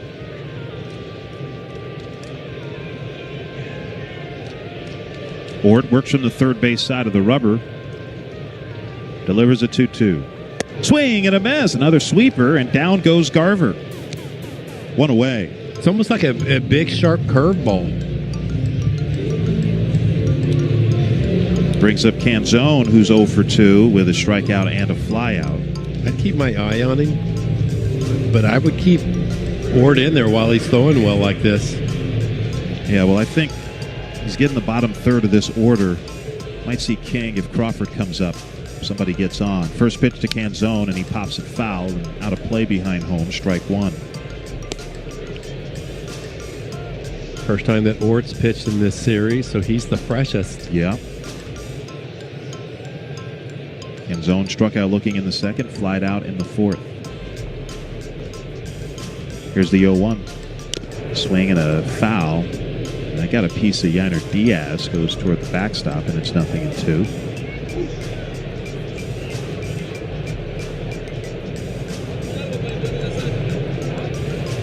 Yainer. Thumb? Yeah, it looked like it hit his hand, maybe, that foul ball. Oh, he might be bleeding there. Eric Velasquez, assistant athletic trainer, out there with Joe Espada. And yeah, it looks like they're putting a little gauze. Yeah, on that tape. On that left finger, I believe that's the index finger you're looking at. Tanner says he's good to go now. Heads back to his position. 0-2 the count to Canzone. 5-3 Astros lead, 1 out in the bottom of the 6th in Seattle. Astros trying to avoid matching a season-high 4th straight loss. 0-2. And Canzone fights it off foul, out of play off to the left. Mariners looking for their 6th straight win, which would match a season-high that they set in late April, early May. It's easy to forget the Mariners' beginning portion of the season were in first place for quite a while. 0-2. That's outside. It's a 1-2 count. Mariners, for a 5-week period. Here's the 1-2. That is... Oh, that's called a ball. That was right at the knees on the inside corner of that sweeper, but Todd Tishner missed it, so it's 2-2 to Canzone. So there was a 5-week period from late April to June 1st where the Mariners were ahead or tied for the lead in the AL West for all but 2 days. 2-2.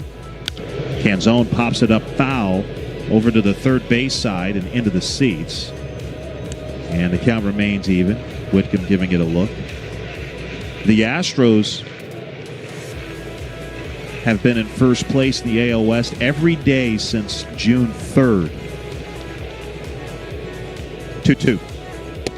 Can't hold up on the breaking ball down and in. Canzone strikes out. That's 3 straight strikeouts for Ort, and there are 2 away. My goodness, this sweeper looks sharp. And you go along with the 97-mile-per-hour fastball. You got to commit pretty early. That thing's just breaking off the table. Here's Miles Mastroboni, a single and a walk today. 5-3 Astros, bottom of the 6th. First pitch.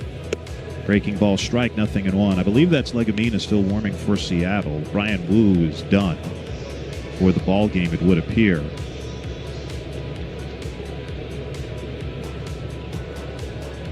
Oh, 1. And that's off the plate away. It's a ball and a strike.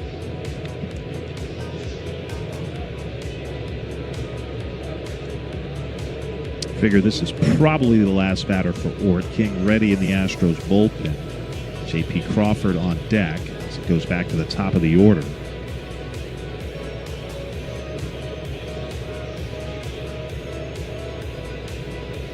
Ort with the 1-1.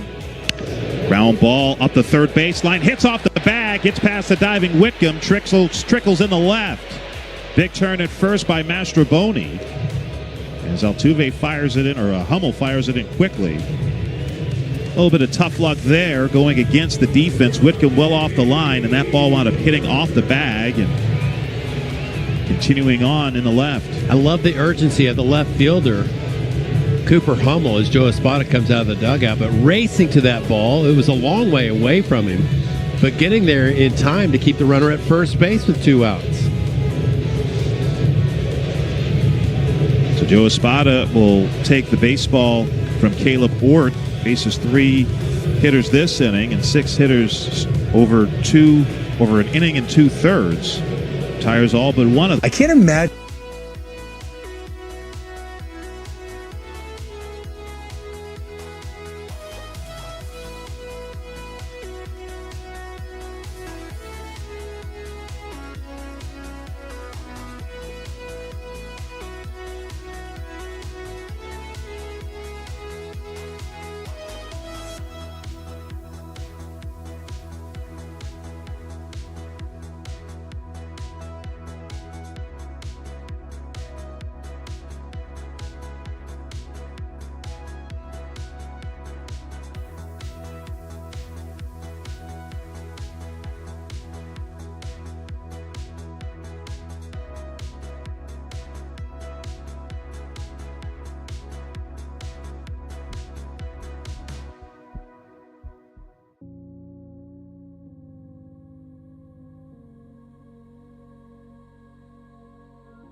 Traboni back standing. He does have a steal today. Crawford 0 for 3, couple of strikeouts and a flyout. King 2.70 ERA in 41 games through a scoreless inning last night. Pitch to Crawford, and that is off the plate away. In 40 innings, King has allowed 34 hits, has walked 8 and struck out 43.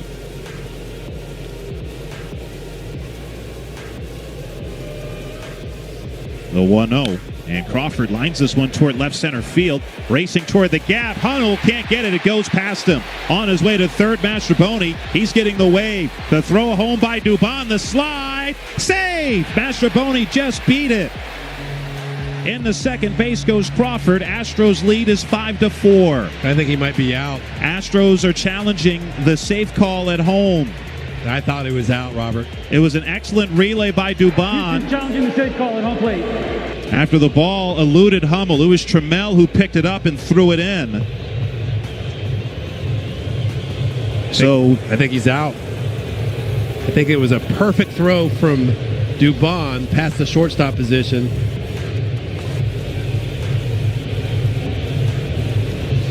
Of course, the Astros are going to contest this. It means so much. Bent leg slide for Mastrobuoni. I tend to agree with you. I think that right foot was hovering above the plate when the tag was applied. It was bang, bang. And like you said, an excellent relay by Dubon. And also credit to Trammell for getting it in quickly. And being over there. Backing up Hummel.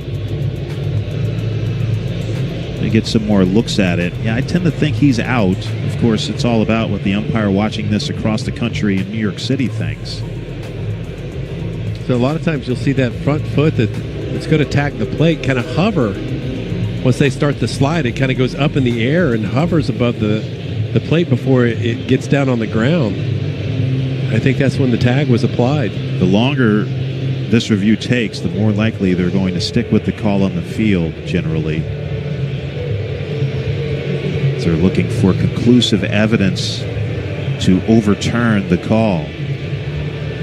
But yeah, I agree with you, Steve. I think that right foot is just above home plate when the tag is applied by Diaz. And then the foot does come down onto the plate, but I think Yiner got him before that. Yep. But again, is there enough? Is it conclusive enough to overturn in the eyes of the umpire watching this in New York at the replay command center? The crowd's not reacting to it very much, are they? No, they aren't. They're seeing it on the scoreboard in center field a few times. Now, if this call gets overturned, the inning is over and a run comes off the board. Right now, Astros lead 5-4. And Crawford with an RBI double. But again, the longer this takes, the more likely it is that they'll stick with the call on the field. Just want them to get it right. Absolutely. All right, here we go. Here's Todd Tishner. The call on the field is overturned. The runner's out. Houston retains their challenge. Nicely done. Taylor Trammell with a fist pump as the Astros come off the field. So score that 8-6-2 on the putout at the plate of Mastroboni on Crawford's double. We're through 6 in Seattle.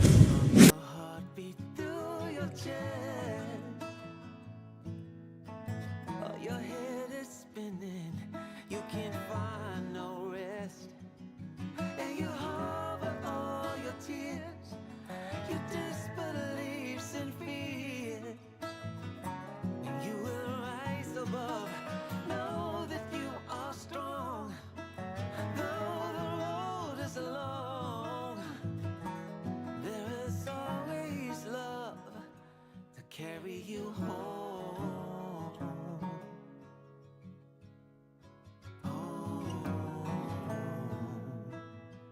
to carry you home,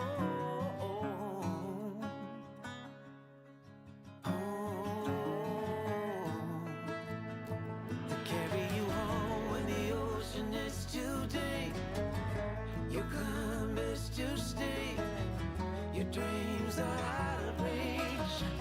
When all your faith is gone and you just can't go on, there is always love to carry you home,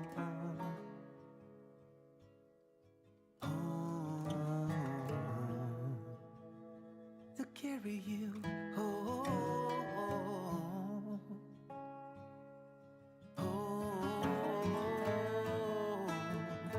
To carry you home,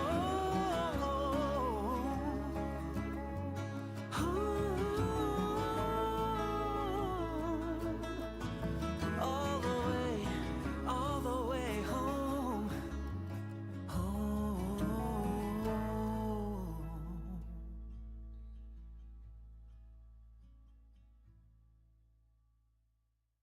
Out the side. Wickham at the plate. He's 0 for 2. Reached on an error in the 5th inning. Came around to score. First pitch is a strike. Wickham and John Singleton, who just got called up from Sugar Land, flew into Seattle and got here to the ballpark an hour and a half before first pitch. Pitch is inside. It's 1-1. Yes. Wickham wasn't even the starting lineup. The first one we got, it was Zach Short in there, but Short had a sore rib from getting hit by a pitch, and they put Wickham in there once he got here. Pitch is high, and it's 2-1 to Shea. Yeah, I saw both Singleton and Wickham when they arrived in the Astros clubhouse. Yep.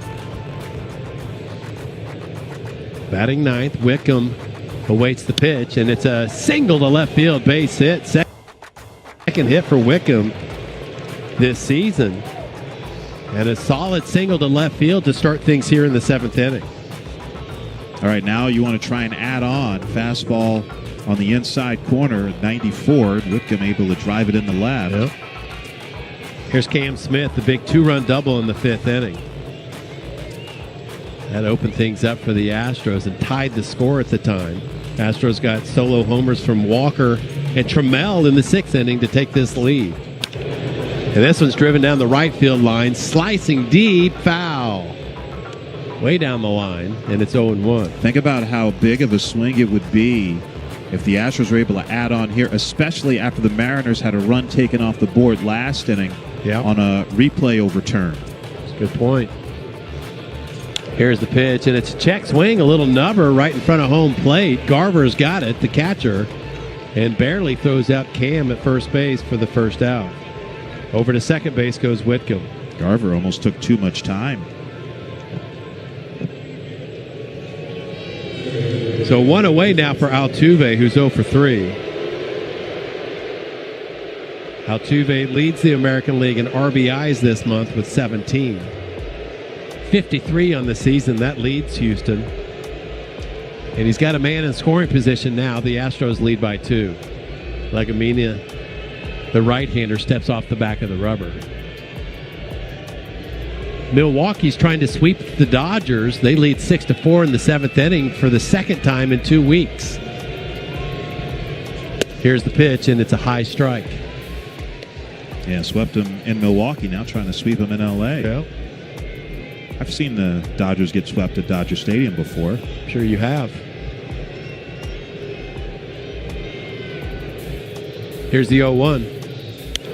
In on Altuve, and he pops it up behind home plate, and that's going to reach the seats. The first row behind home plate, it just flipped over that net. And it's an 0-2 count now to Jose. 1 out. 33,189 at T-Mobile Park.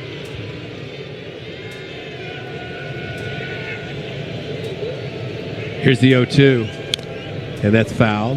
Altuve quick to that one. Altuve recently moved into third all-time in Astros history in hits. He's close to moving into third all-time by himself in extra base hits in Astros history. Currently 3 behind Lance Berkman for third. Here's the 0-2 pitch, and it's another foul.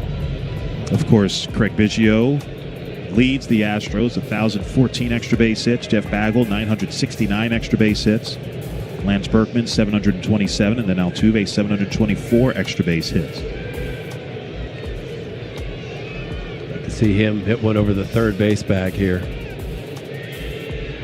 Here's the 0-2, way outside with the breaking ball.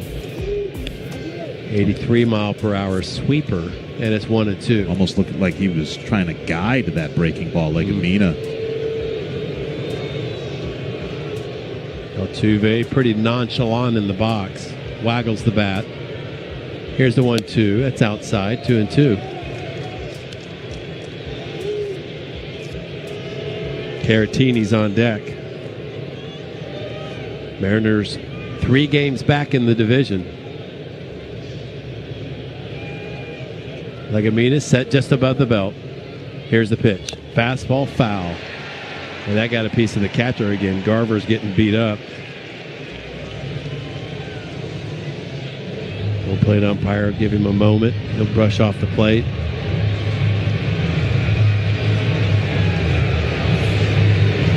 Garver doesn't catch a ton. Cal Raleigh catches a ton. All right, everybody's set. 1 out in the inning. Runner on second. Legumina, the righty, checks the runner on second base. Here's the 2-2, and that's just off the dish outside, ball 3. Good discipline by Jose. Yeah, he's been trying to entice him with these sweepers away.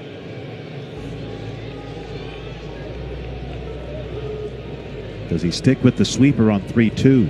If he tries to throw a fastball in, I can see Altuve turning on it. Here's the pitch. Fastball, he turned, but it's foul. Chopping past the third base coach. It's still 3-2.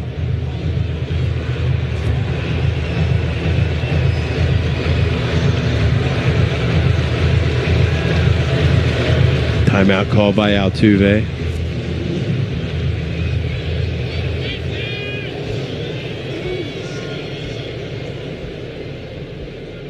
Everybody's ready. Here we go, the 3-2. Breaking ball's way outside, ball 4 as Altuve draws the walk.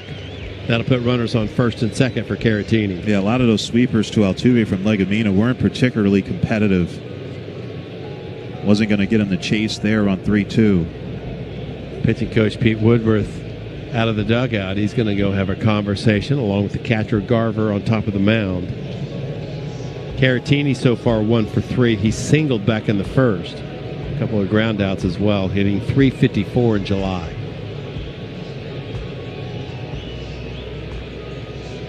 Christian Walker's on deck. He had a homer to lead off the 6th inning, a bullet to left field.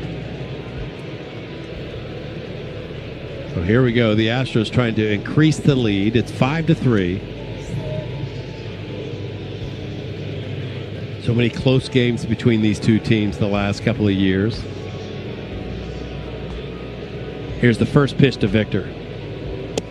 And he curls one in there for a strike. 0-1.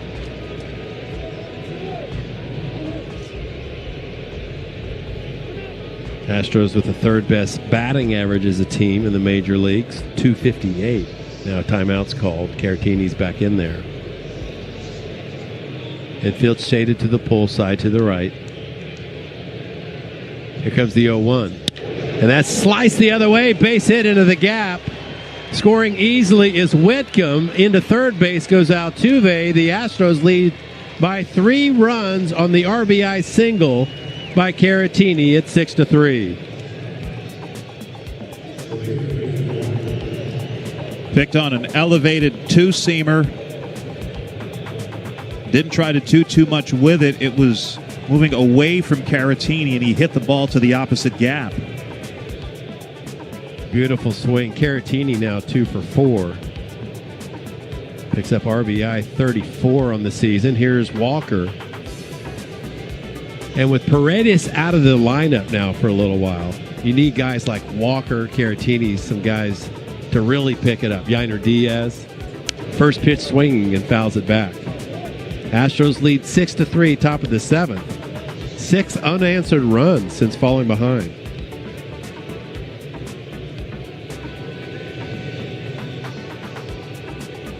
But that's what they've been doing all season. It's been different guys picking it up when guys go down. Here's the 0-1. Inside, that may have hit him.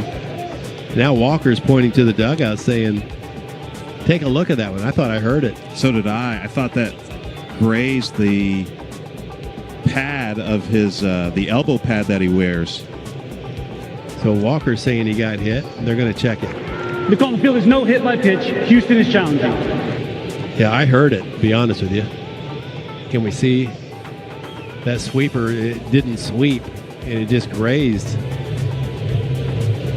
Walker. I don't know if you can get enough evidence. It's so tough on ones like that to get it overturned. Yeah, because you look for if the ball changed direction or changed spin, or if you saw some movement in the pad, and I don't know that I see enough there. Now they can slow it down even more back in New York at the replay center than they can on television here. They slowed it down pretty well on the scoreboard in center. Oh, did they? It looked like the spin changed a little bit. Okay. I heard it, though. So did I. We've got a good crowd mic here. And Walker, I mean, he knew immediately, so it grazed his elbow guard, I think. I'm surprised the home plate umpire, Todd Tishner, didn't hear it. It's just now a matter of whether there's enough visual evidence to overturn the initial call. Right now, there's 1 out, runners on first and third. The Astros lead 6-3. Top of the 7th inning. But yeah, Walker knew it right away, immediately pointed to the Astros dugout saying, hey, take a look at that. Call on the field is overturned. Hit by pitch. There we go. Houston retains the challenge. Guys in the clubhouse getting it done, aren't they? Yes, they are. They do a great job. All right, it's going to load them up. Most importantly, and Yainer Diaz, who already has a grand slam this year, is going to stride to the plate. Yainer's due. He's 0 for 3. Legamina on the mound.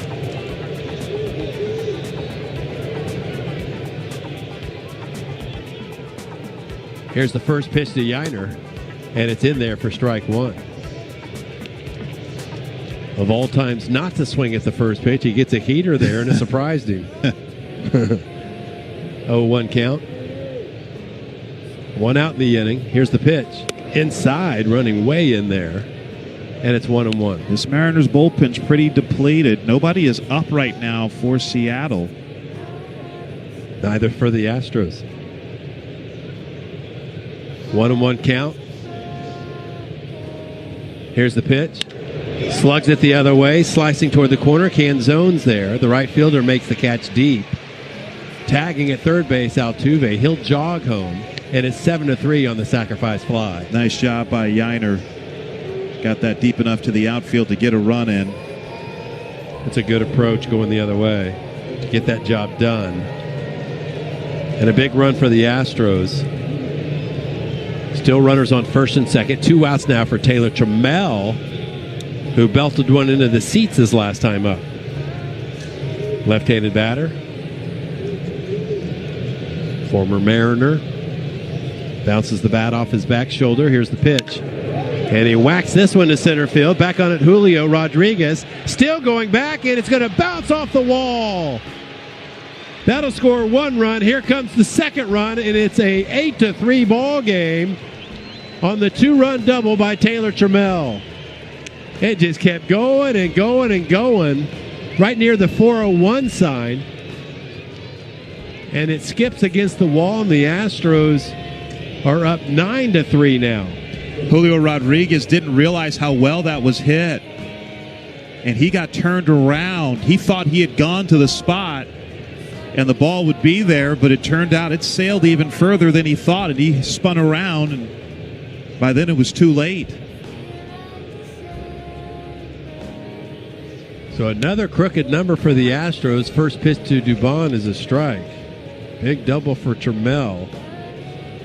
He's had a big day, 3 RBIs now, and the Astros 9 unanswered runs here the last 3 innings.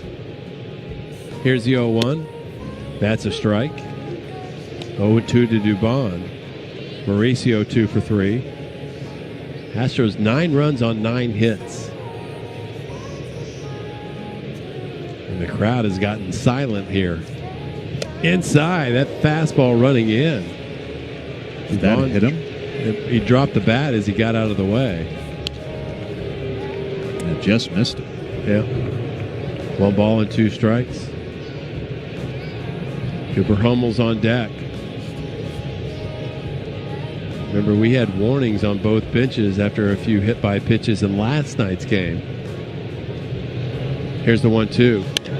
This one's hit pretty well to right, but playable. Canzone, the right fielder, at the edge of the track, makes the catch. And that's out number 3. But 4 runs in for the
Caleb Ort came in for an inning and 2/3, kept the Mariners silent for a while. Now King.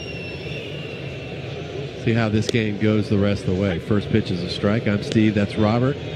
We're in the Houston Methodist broadcast booth. The Astros trying to salvage the last game of this series and get the lead back into the division to 4 games. Pitch is fouled off to the right. It's 0-2. Important inning here with 3 of the Mariners' better hitters due up. Rodriguez, Raleigh, and Arozarena, and going to try and keep that momentum. This was pulled right into the Astros dugout. It's still 0-2. And also, you'd love to get into a situation where maybe you don't have to use Brian Abreu. Josh Hader may not be available after throwing 2 innings last night. Yeah. Here's the 0-2. Swing and a miss. Julio Rodriguez offered it one high. And it's a big strikeout here to start the 7th inning. Here's Raleigh. He bats for the right side this time. He's 1 for 2 with a walk. 4 for 5 with a double against Brian King. See, in the first 2 games of this series, there's 2 or 3 guys for the Astros relievers anyway that have pitched both games. Here's a grounder up the middle. Dubon's got it, and he gets Raleigh by a step and a half, ranging far to his left. And Raleigh grounds out to shortstop for the 2nd out. Nice job by Dubon. He knew he had to put something on that throw after going a long way to get it. Yeah, I think one of his back foot was on the grass when he threw it. 2 outs now for Arozarena. Astros lead by 6. King delivers, and he misses just high. Arozarena's 0 for 3. Here's the 1-0. That one just tails off the plate outside. It's 2-0. So joining us late, the Astros option Cesar Salazar back to AAA before the ball game. That pitch looked like it hit Arozarena with the breaking ball. And it did. Tried to get out of the way, but it kept chasing him. Yeah, back foot. Yeah, breaking ball running into the back knee. Into the right-handed hitter. Yeah. Man, it is serious records going to be broken in hit by pitches this year in baseball. You know that? Well, you know that's the 17th time Arozarena's been hit. That leads the majors. All around baseball, man, it's huge. How many guys have been hit this year? Here's Polanco batting for the right side, switch hitter. 2 outs, runner on first. And that pitch misses outside. Much weaker side for Polanco after that knee surgery. Mariners try to limit the times he has to bat right-handed. Here's the 1-0, which is a little high again. It's 2-0.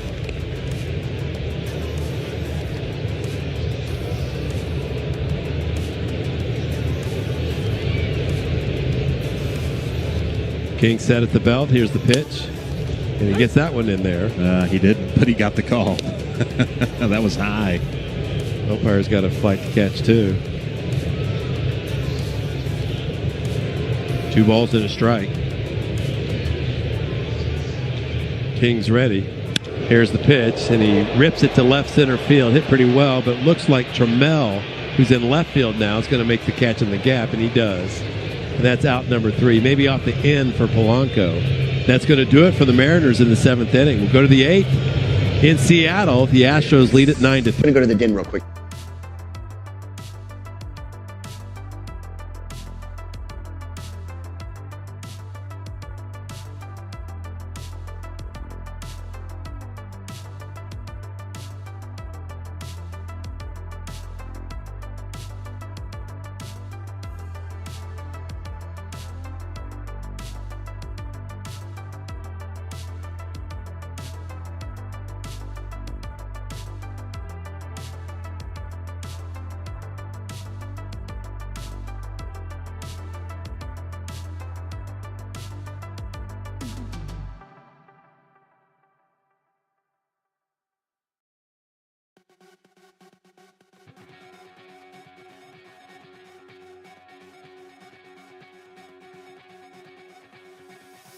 Come a little girl, put your hand in my hand.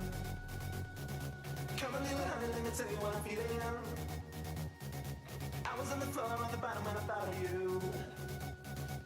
Now we can forget it, cause it's time to live it. To believe it. I can be a student when you're telling me to study one. I can be a fighter when you're telling me to fight it. I can be a hero when you're here with me. I can be forgotten if you tell me to forget it. To forget it. Yeah, I can be forgotten if you tell me to forget it. I can be forgotten if you tell me to forget it. Now we can forget it cause it's starting to believe it. And now we can forget it cause it's starting to believe it. To believe it. We're so high we can see angels there up on the sea. The 8th inning. Now on the pitch for the Mariners is right-hander Juan Burgos. Burgos, a 1.93 ERA in 3 appearances. He had his contract selected by the Mariners at the end of June.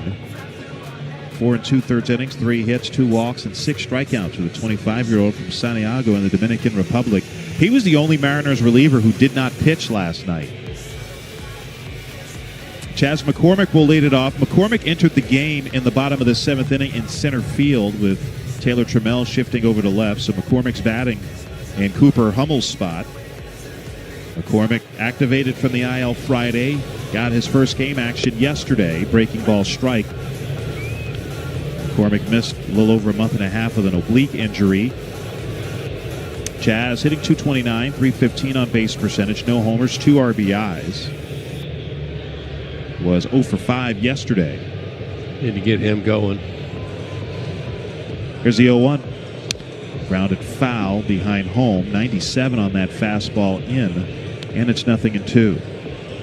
Astros were down 3-0 after 4 innings, but have scored 9 unanswered since. 3 in the 5th to tie it. Got home runs from Christian Walker and Taylor Trammell in the 6th to take the lead. And then 4 runs in the 7th. Ground ball pulled foul at the third base side. And it's 0-2.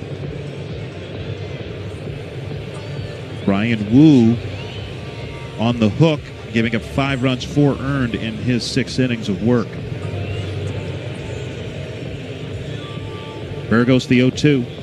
McCormick grounds it softly, left side, charging Crawford. Tries to barehand it, can't pick it up, and it's an infield single for Chas McCormick. Once that got past Burgos, it was going to be difficult for the Mariners to turn that into an out, even if Crawford had grabbed it cleanly. Yeah, McCormick racing down the line. Maybe something like that. Just kind of a lucky hit will get him going. Sometimes that's all it takes. So the Astros get the leadoff man on for a 4th straight inning. Here's Shea Whitcomb. He singled and scored in the 7th. He's also reached on an error and scored. 1 for 3. First pitch. Over 4 strike with a breaking ball, a cutter, 0-1. Brian Abreu is up in the Astros bullpen, which is interesting for a few reasons. One, the Astros have a 6-run lead, and Abreu pitched yesterday. Well, Okert and Sousa pitched each of the first 2 games, so they're unavailable. Swing and a miss, 0-2. Hader pitched 2 innings yesterday, so he's probably unavailable, right? Well, that's what I'm wondering. If Abreu's warming up to pitch the bottom of the 8th, then maybe Hader is available. Maris has pitched in each of the first 2 games. He's probably unavailable. 0-2, that's outside, 1-2. There's just not many options. And I wonder if the Astros, because Ryan Gusto did pitch yesterday, but he only pitched 1 inning. And I wonder if the Astros would prefer for Gusto not to pitch because perhaps he's a candidate to start Wednesday in Arizona. Astros have not named their starter for that game yet. Sometimes you have to change plans. 1-2 is down. Did he go around? No swing, according to William Trainer at first, 2-2. The reason I say that is because you don't want to overwork Brian Abreu. Sometimes changing plans makes more sense. Whitcomb waiting for a 2-2. Here it comes. And that misses outside, a full count.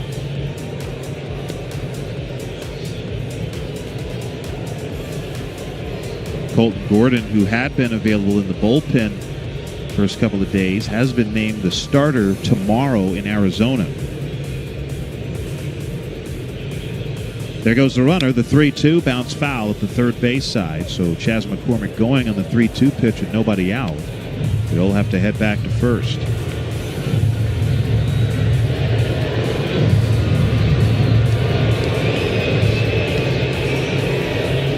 Whitcomb, 19 home runs in Sugar Land this year.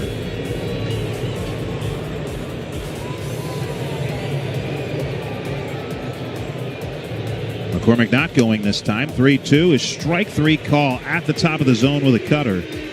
And Whitcomb goes down looking for the second time today, one away. Froze him. It was a front door cutter. Started right at Whitcomb, and that's why he backed out of there. So McCormick still at first with one out for Cam Smith. 2-run double in the fifth. That tied the score. He's 1 for 4. 9-3 Astros, top of the eighth.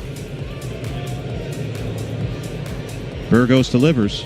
Swing and a miss. Sweeper down and away. Burgos spent much of this year at AA Arkansas. As a matter of fact, has only made one AAA appearance. .62 ERA in 22 minor league games this year. Here's the 0-1. Breaking ball drops in for a strike. They've had a little shift in their organizational philosophy as far as pitchers. And they're having more pitchers in their organization throw two-seam fastballs rather than four-seam fastballs. When we saw Gilbert and Kirby, Bryce Miller and those guys come up to the major leagues, those were all four-seamers. We saw Logan Evans come up yesterday. He's more of a two-seam pitcher. That's their next wave.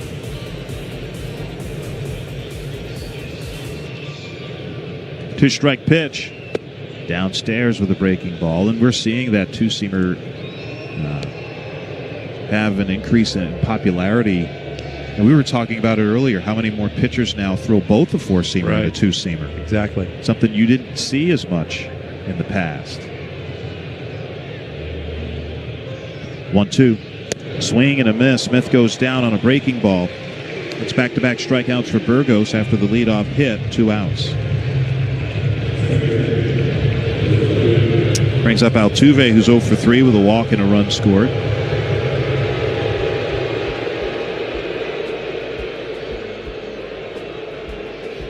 Astros start the second half with 13 in a row. The Mariners start the second half with 17 in a row. First pitch.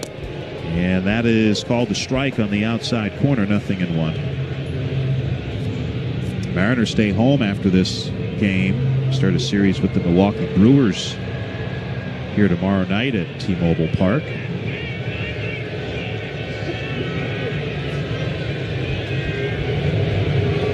The 0-1 pulled foul at the third base side. 0-2. Brewers trying to sweep the Dodgers. They lead in the ninth inning by 2, 6-4. Brewers looking for their 10th straight win.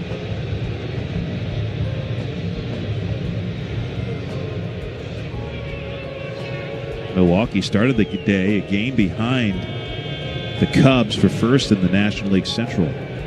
There goes McCormick, the 0-2. Ground ball through the right side. McCormick leaps over the baseball as it trickles into right field. McCormick goes to third. Altuve hustling and gets to second base. A hustle double for Altuve. Not the most urgency going after that baseball, it seemed, by Canzone and Arozarena, as it did kind of die on the grass in short right center, and Altuve has himself a double, his 16th of the year. Yeah, that play was in front of Jose, so he just took advantage of a lack of hustle, really.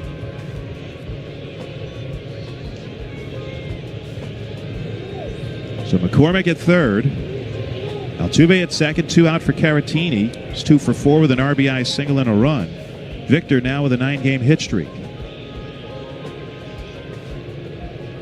Burgos delivers. And that's a strike at the knees, 0-1. So Altuve now needs 3 more extra base hits to move past Lance Berkman for third in Astros history in extra base hits.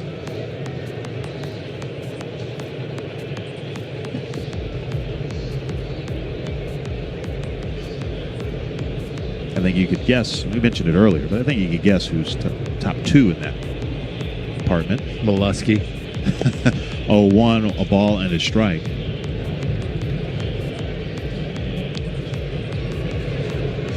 Yeah, Mitch Molesky's a little further down the list.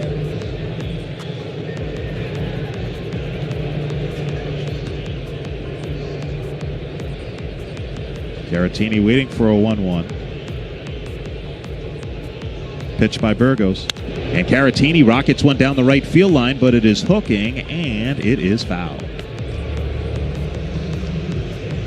Turned on a two-seamer inside.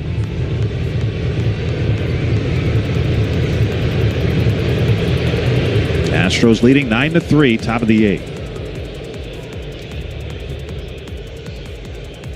Now the 1-2.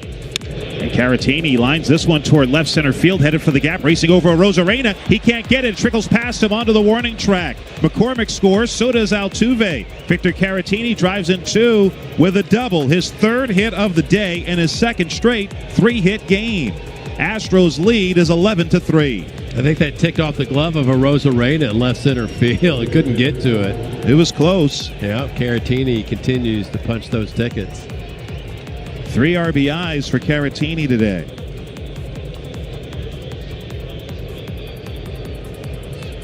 That'll get some of the fans up the aisles. They all of a sudden realize, it's a beautiful day today. Maybe we should go do something else.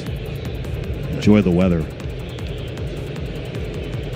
First pitch to Christian Walker. And that's a ground ball left side over toward the line. Backhanded by Mastrobuoni. Long throw to first on a bounce in time to get Walker and end the inning. But the Astros add 2 more thanks to the double by Caratini. And after 7.5, Astros 11, Mariners 3. Now there's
walks and 68 strikeouts. And we mentioned this earlier, not the sort of game Abreu would normally pitch in, especially after he pitched yesterday.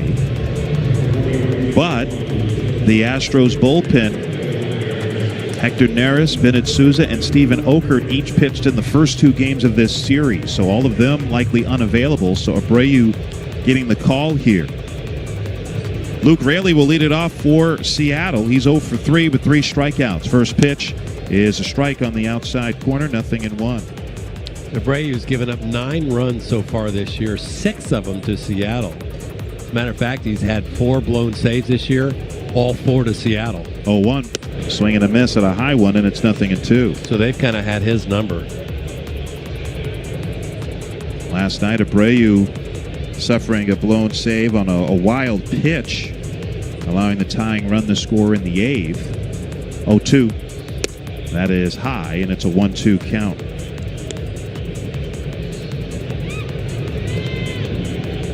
Abreu, the 4th Astros pitcher of the day. Hunter Brown started, only went 4, gave up 3. 1-2. Inside, almost hit him with the breaking ball, and it's 2-2. Some other changes defensively for the Astros this inning. 2-2. Swing and a miss. Rarely strikes out for the 4th time today, this time on a slider below his hands. And that's out number 1. Well, Zach Short was scratched from the starting lineup because of soreness in his left ribs after getting hit by a pitch there yesterday. But he is in the game now, which is good to see. He's at shortstop. Mauricio Dubon moves over to third, and Shea Whitcomb is now at second. First pitch to Mitch Garver is off the outside corner for a ball. Garver, a single and a hit by pitch, scored a run, struck out his last time. Here's the 1-0. Breaking ball, just missed inside. 2 balls and no strikes. Well, the Diamondbacks completed the sweep of the Cardinals, winning 5-3 in Arizona today. So Arizona gets to 500 at 50 and 50, 2-0. That's over 4 strikes. So that's the team the Astros will see next. 3-game series starting tomorrow at Chase Field. Diamondbacks have now won 4 straight. 2-1. Swing and a foul back to the screen. Colt Gordon against Zach Gallen tomorrow. 8:40 first pitch. 8:40 Tuesday. Framber Valdez against Eduardo Rodriguez. Astros haven't named their starter for the 2:40 game on Wednesday. Brandon Pfaadt will go for Arizona.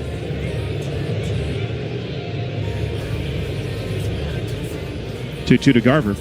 Swing and a dribbler foul behind home.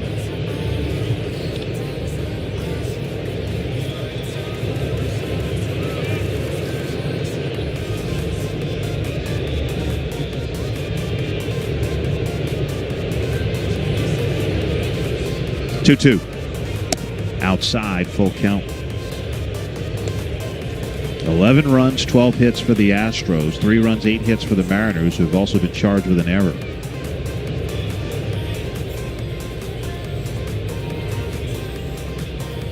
Three, 2. Swing and a miss. Got him on the slider. Back-to-back strikeouts for Brian Abreu, 2 away.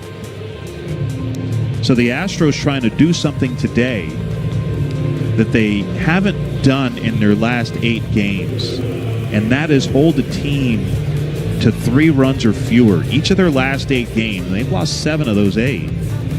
They allowed 4 or more runs.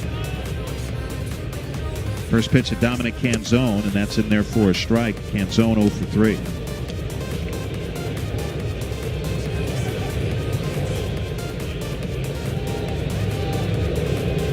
Abreu's 0-1. Slider in there for a strike again, and it's quickly 0-2 to Canzone. Can't remember the last time that the Astros put crooked numbers on the board 4 innings in a row either. That's a great point. 0-2. Canzone rifles it into right center for a base hit. Chasing it down, Smith in the gap. Canzone will hold at first with a 2-out single. 9th hit of the day for Seattle. That'll bring up Miles Mastrobuoni, who's reached all 3 times. A couple of hits, a walk. He scored a run. Was also gunned down at home plate trying to score on J.P. Crawford's double in the 6th. That was a key play.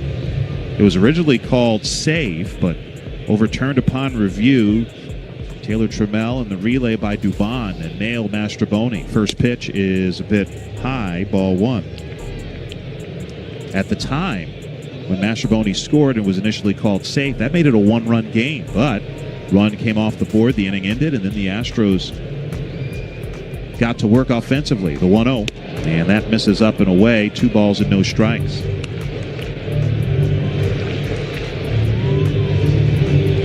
So because Abreu's pitching in this game, probably not available. First game against the Diamondbacks. The 2-0. And that's lifted in the center. McCormick easing to his left, and he makes the catch to retire the side. So a 2-out hit, but that's all. And we head to the 9th in Seattle. Astros 11, Mariners 3.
Diaz, right-hander, delivers, and Yiner fouls it off the catcher Garver for strike one. Diaz sac fly in the 7th. He is 0 for 3. 11 runs, 12 hits for the Astros. 3 runs, 9 hits for the Mariners, who have also been charged with an error.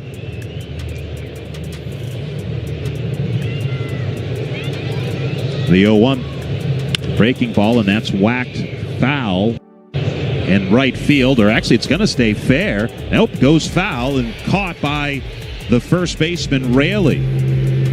Canzone didn't realize that might have a chance to stay in the field of play. He was kind of slow getting over, and Raley, who's generally the fielder who has the toughest angle of first baseman, the one who makes the catch. So 1 out, nobody on for Taylor Trammell. He's had a nice day today. A homer, a 2-run double. He's also walked. Burgos delivers, and the breaking ball's a little high. For his career, 60% of Trammell's hits have been for extra bases. That's interesting. He's got very quick hands, doesn't he? He does. The 1-0. Swing and a miss. Got tied up with a breaking ball inside. Imagine before he got drafted that he wowed scouts with his power potential. First round pick of the Reds in 2016, was the 35th overall selection of that year's draft. Coming out of high school in the Atlanta area. 1-1. And Trammell pops it foul, third base side, racing over Mastroboni, and that's 5 rows into the seats. Hey, Toronto beat San Francisco today, Robert, 8-6. That's 10 wins in a row at home for the Blue Jays. Last time they did that, they weren't even playing at the Rogers Center.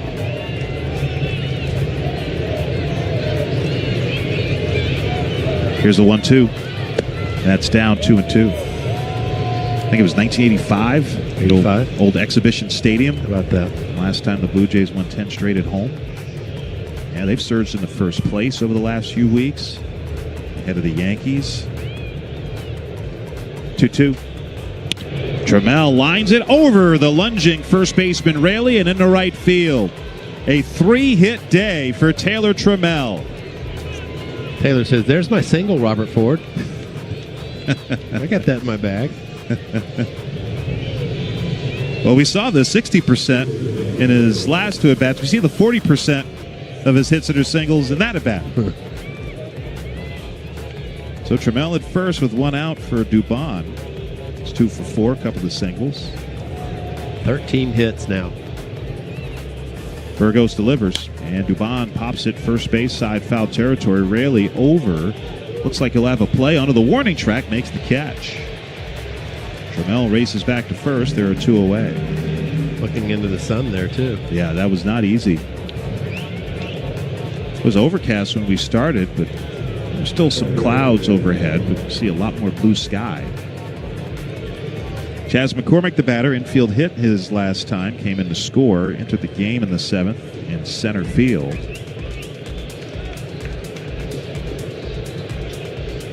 Ryan Gusto warming for the Astros, so he'll have the bottom of the 9th. First pitch.